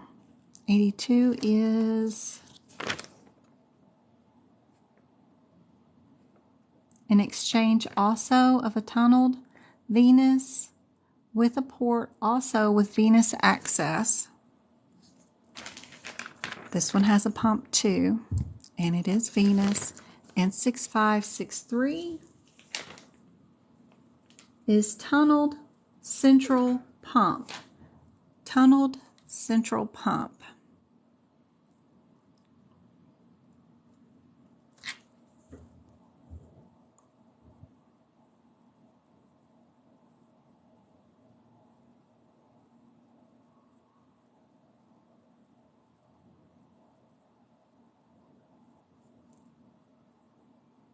Hey MK, how are you doing?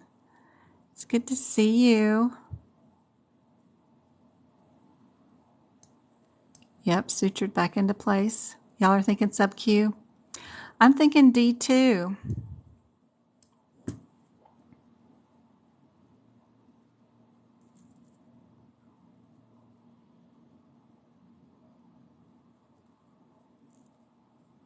Back to studying.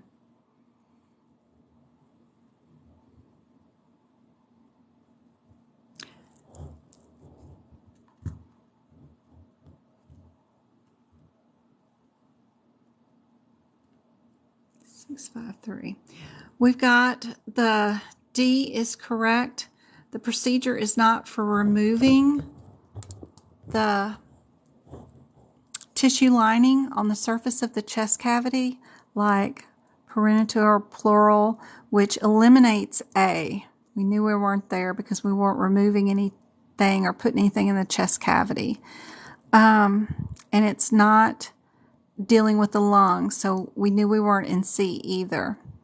And single lobe, one lung, lobectomy, not, nope. That emulates B too. Yep. Just left our C. What did 78 say? Something about the chest? Removing part of that? Replacement, catheter only, central venous access, subcutaneous, almost close. This is what they call this test. The 78, if they were to do this, they call it a CVAD, and they would have that acronym in the question if it happens to be your 78. And our 63 is our winner.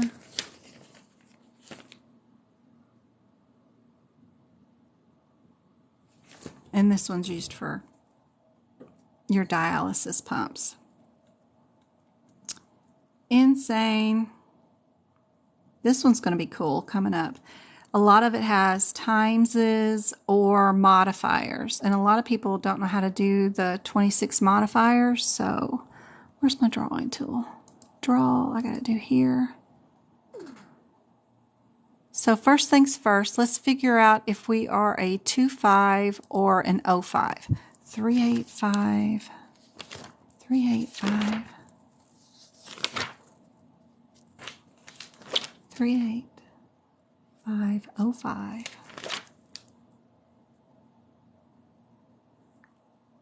I have 3 little ducks that need to pass, and we will absolutely get there. 3-8-5-0-5. Okay, good. That's a child code, so we got to go to mama. So biopsy or excision of lymph nodes is what we're doing. Biopsy or excision of lymph nodes. And then our 2-5 is an open procedure. Is our other one open, I wonder? No, this one's by needle. We've had this one before. And then this one is an open procedure. Are we doing open or are we doing by needle? How are we getting to those? Did we make an incision? Do we see anything that says incision?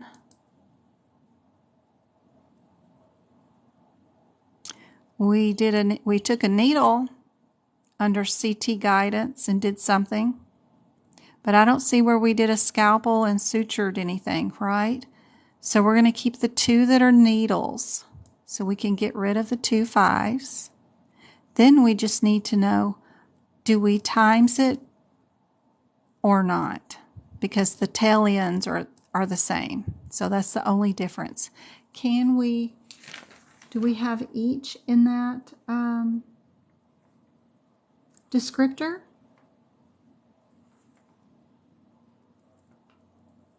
Or does that CPT code do all of them all together? Or would we times them? I'm assuming we did 3. Yep, they did 3 samples. Yep, we don't times it. There's no each in that descriptor.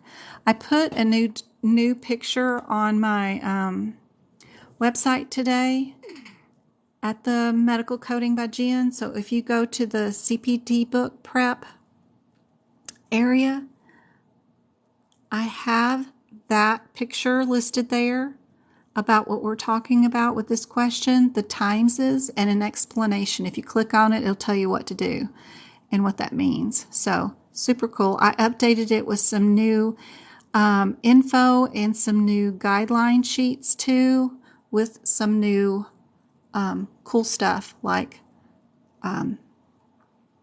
consulting physicians in the hospital versus ER and delivering babies and stuff.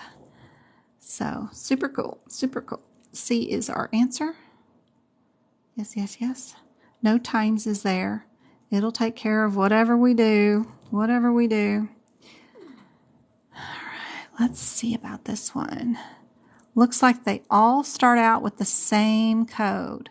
All we need to know, does that code need a 50 modifier or not? So let's go to the 90 real quick and we can eliminate 2 answers just by knowing that. So 3879, 3879, 90. Do we have any parentheticals? Do we have anything that notes whether we can use 50 modifier or not? Yes, we do, which I love to mark in blue. I put 2 diamonds on the sides and then underline them when a parenthetical tells us we can use modifier. So if we did bilateral, then we need to use the modifier 50. So let's just check it out. And first word right there is bilateral, right? So we know we need to keep the 50 so we can get rid of the answers without the 50. And then we just need to know if we need to add the 26 modifier to the radiology code or not. So let's go look up 758. 758. 75803.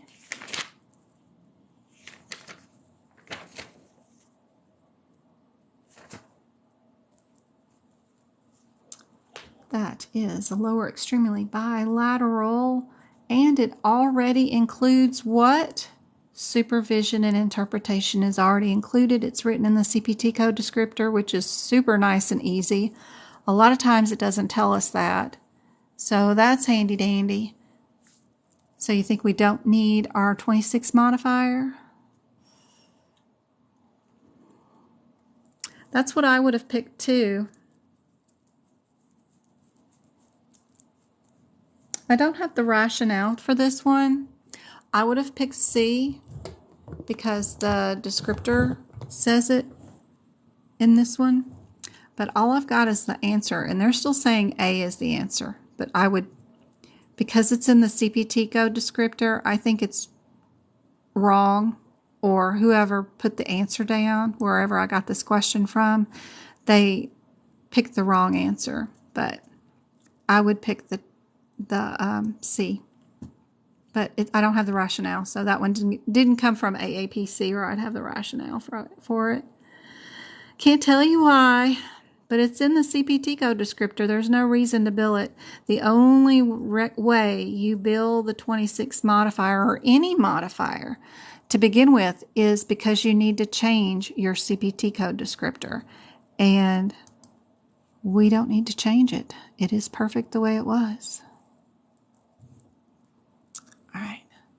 We got a difference between the 44s, right, and the 42s I would look up first. So 372, 372,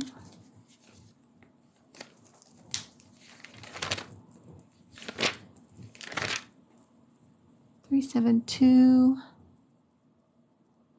42.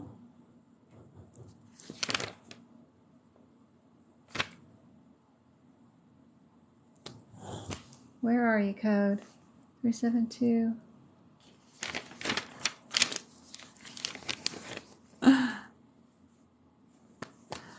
It ends at 8:30, which I'm way past over, I guess. I started about 5 minutes late, so we'll finish after this question if y'all are tired.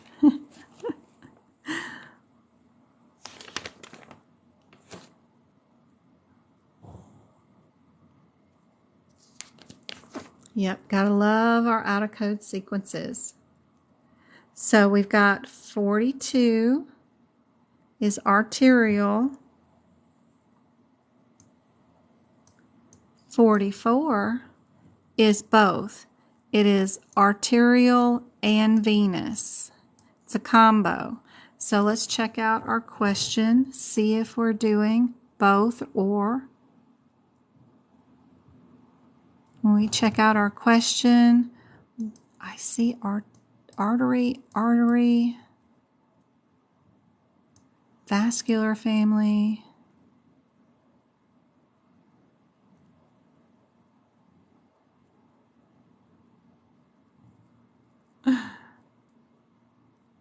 Oh no, you're going on to Practicode on Monday. I have a room in our Discord group where you can get Practicode help. I've got several people that have already passed the whole thing. So if you get stuck on anything, be sure and shout out to us, because I know they've been working on it and changing things to it. So it had a lot of errors before. I hope they fixed it. So since I see a lot of vascular and artery, I know I'm a combo. So I'm going to keep those 44s and get rid of just the artery ones. Now I just need to know, would I code it twice with the 59? Did I do the same procedure twice in this? Probably not, right? That's a pretty extensive. We've got procedure. I would not think that we would code this twice like that. So I would pick A and move on. Oh, dancing cactus. That's perfect for me. You know, I'm in Arizona where it is 100 degrees all the time, and we have pet cactuses. Yes, indeed. Sure do. This one is A for sure. We're not going to do that other one. Oh gosh, I hope that was helpful. I am working on with Twinkle. She's helping me out. We are working on gathering questions for the CIC, CRC, CPMA, and I'm trying to bundle them together with the rationale, and so that I can do some videos for you guys too. So hang out there if you're wanting to get a second specialty. I'm working all the time on trying to get y'all some new material. For the people that are taking their exam tomorrow, I know y'all have probably already gone to bed, but here's some info that somebody gave me that took their exam here in December. She had a question about capsule endoscopy that they could not complete. They had to stop the procedure. So it was a difference between modifier 52 and 53. She had the modifier 26. An MD did a radiological test in the hospital, and she did the reporting. Do you code the 26 or not? She had the OIG for compliance. She had MCR, Medicare covers. Does it not cover nursing services, or what part of Medicare covers nursing facilities? She had HIPAA, which entity is not covered? Psych, Chiro, insurance, workman's comp. We all know it's workman's comp. A couple of E&M questions where the only difference was new versus established, high versus moderate, super easy, great, perfect. She had, how do you code a new Medicare patient physical? Is it a G code versus a 99 code? You know it's a G code. Rhinoplasty was described. Yep. Today we were in septoplasties. During the exam, they were in rhinoplasties. What connects bone to bone? Is it muscle, tissue, cartilage, tendon? What the heck is it? What connects them? Procedure to replace vertebrae segments. They did an anterior approach. Be careful on those modifiers, because the mama code you use a modifier on, it's children codes. You do timeses, no modifiers. So it gets kind of crazy in those vertebrae segments. Can't remember the question, but it was about the tip to put one word differences. Helped me a lot. It was hot biopsy of the digestion system. Thank goodness it's Fridays. We got 2 more left of those to meet our goal on TikTok today too. Thank y'all for the 7,000 likes and the 15 shares. Love it. ICD 10 questions, exactly like you said. 1 pregnancy, 1 burn, 1 HIV, 1 MI. Yep. She had a humeral shaft fracture with multiplication. I had them noted with and without. Manipulation. God, why am I saying multiplication? Good gracious. Manipulation without manipulation. Okay. How many lobes in the lung? Is there 5 altogether? How many's on the right? How many's on the left? Corpus luteum, Luteum. What is that? Is that an ovary or is it scrotum? What is it? Tonsils and adenoids. They love the combo code. There are several tonsillectomies and adenoidectomies, but there's one particular code that does them both. They love that code. It's usually on the exam. And removing some brain leads. I've never seen that question. I'd love to see that question. She said she can't remember the question, but I've never seen it. It must be in the EEGs. But anyway, she hopes that this helps somebody for tomorrow. I would say top 2 tips, not in particular order. Do not read the questions. Scan them only. Only need for the keywords or numbers. Prep your book. All the prep. Writing notes.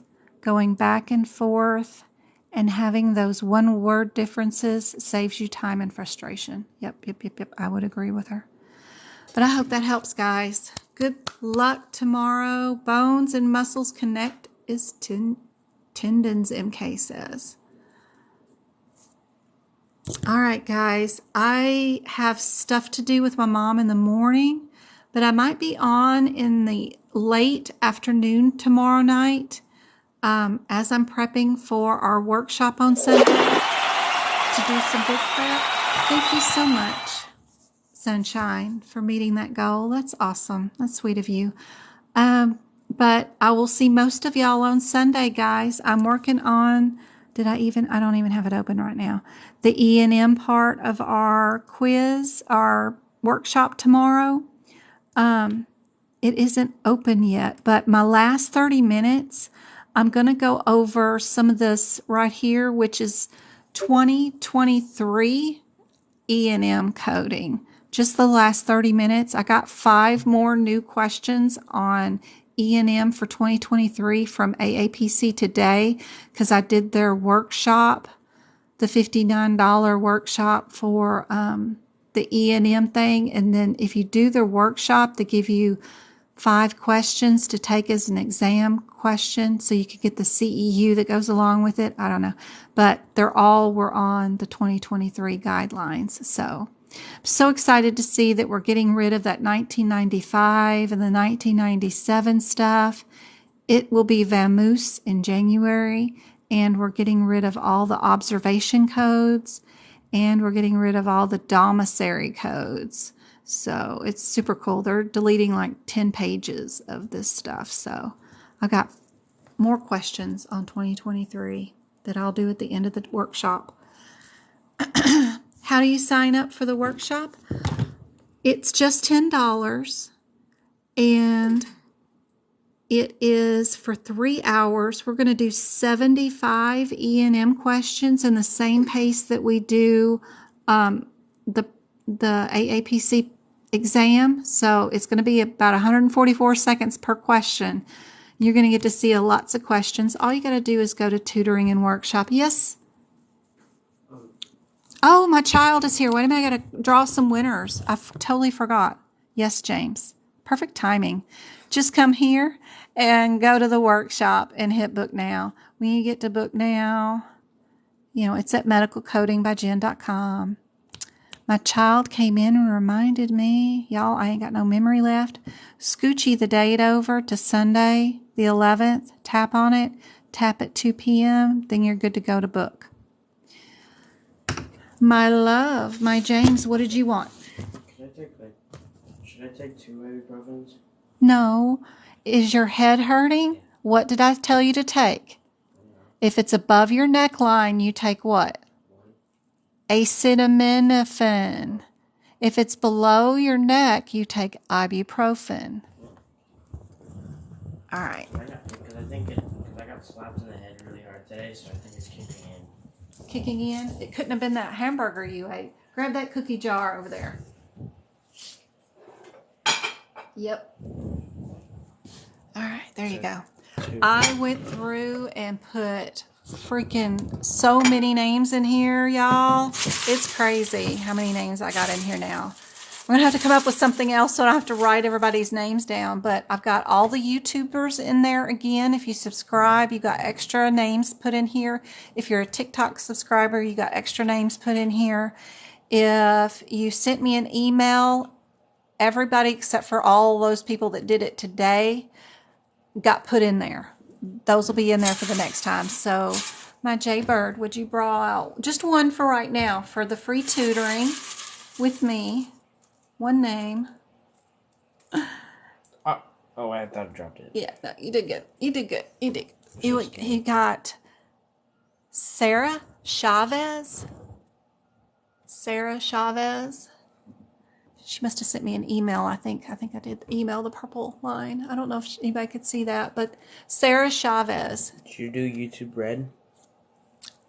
I did YouTube Red. Yes, you can see the red names in there. And then I need 2 for notes. 2 for notes. Free sections of my notes. If you want to wait for the 2023, you can wait for those. I got Sarah Bailey and Charisse Million. Oh, got 2 Sarahs. Yeah. Yep. Perfect. And let me write down who gets what. Who got the tutoring? It was Chavez, right? That was tutoring. Boy, I'll forget if I don't write something on them really quick. This one got notes, and this one got notes. This comes from all those YouTube subscribers and TikTok subscribers. You notice I can have a lot more contest because of this. And so anything that y'all spend, I put right back in on you guys. Let me see if I can get this to focus on this stuff. But go take you an Advil, baby. I don't need you any longer. You are welcome to leave my room, and I'll be right out there. We'll hang out. Let me see if I can get this off the screen. All right. So, he's like hovering. He cut his little finger. Get that to focus. I think my phone is like tired.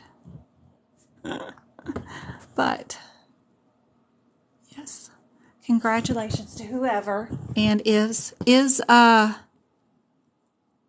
run the Chavez? Does she happen to be in here? Is she here? So if you want your name in the cookie jar, all you got to do is, let me find my sticky note. Sorry guys, hold on. Let me put you down for just a second.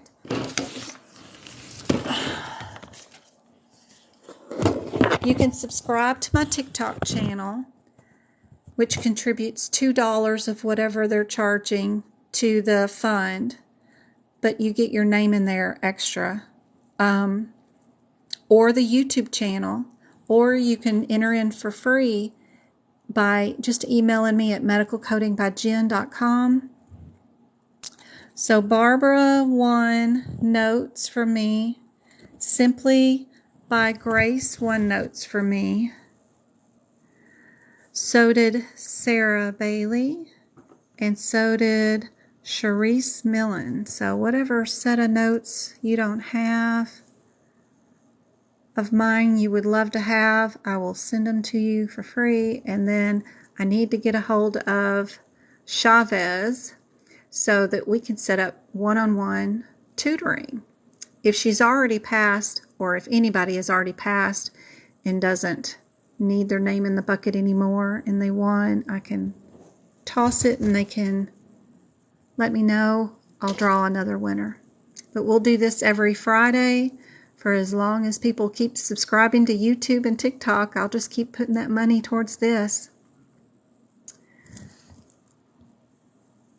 MK, I threw your name in there twice and Miss Edwards in there twice. Chrissy is taking her exam tomorrow. If she passes, great. If she doesn't, I'll put her name in there. Y'all are my 3 little ducks I got to get to pass. You got 50 on anatomy on exam C. Yeah, exam C is tough. It comes up with the most random, obscure, little tiny sliver of a skin that you're supposed to know what the answer is of that, and it's just an impossible question. This time you got 100%. That's right. You've got that document, what's been on the exam the last 45 days. It literally covers every medical term that's on that CPC exam, for sure. It's on there. You improved on ICD-10 too? That's awesome. Be sure and send me that breakdown if I don't already have it. I think we were talking about it in Discord. It's really cool. It's just awesome. Anesthesia 75, much better. So what I'm talking about on my website, let me bring it up real quick. Let me see, medicalcodingbyjen.com. Do I have it up here? Or is it on the other one? It's on the other email address. Bring this up. So, on my website at Medical Coding by Jen, if you just go to the shop area right there, we've got a document that the girls have made themselves. It's called What's Been on the Exam in the Last 45 Days. And every time somebody takes an exam, they share with me the information that is on the exam. and it's right here. Whoops, right there. You can purchase it here. That money also goes into free notes for everybody. You get a list of the top 10 diagnosis codes that you're absolutely going to see with it. And then it's also that raw information like I was showing you. What's been on the exam? Just conversations that people tell me of what's on the exam. I just paste them in here. If I have time and I know where the question is, I'll go find, like the sesamoid bone was on there 100% of the time from January all the way to June. All the questions said sesamoid bone. So I'd go find the practice question and put it down here for you. But if I don't have a practice question, or if I haven't had time to go search for one, you may have to go do it yourself. But this is super helpful because this is great. If I knew that tonsils and adenoids were going to be on there, then I'd go look up those CPT codes and find the differences. If I knew that this vocabulary word was going to be on there, I'd go write the definition in my book because it's an open book exam. Some of the work you have to do yourself, but at least you know, like legitimately this week, what was put on the exam, and it's lovely. It's wonderful information. It's a gray area. We really probably shouldn't be sharing this, but it's okay. We're just helping out, and this is just word of mouth from one sister to another, so we're fine. But this money also helps give out free tutoring to those who are in need. I have given out 2,000 hours or $2,000 worth of hours of tutoring due to this document. So it helps out a lot of people get the tutoring they need that they can't afford. So it's really helpful. So anyway, it's a cool document. I wish I had had it. But yep, the fraud examples are on there. Absolutely. Tonsils and adenoids are on exam H. Yep, for sure. And I've got those practice exam questions on there. So I hope that's helpful, guys. Thank you so much to my TikTok subscribers and everybody that tapped the screen and shared it. We're just getting the word out to everybody else. And I will see you guys probably tomorrow night on YouTube doing a book prep. And most definitely on Monday. Best of luck, guys.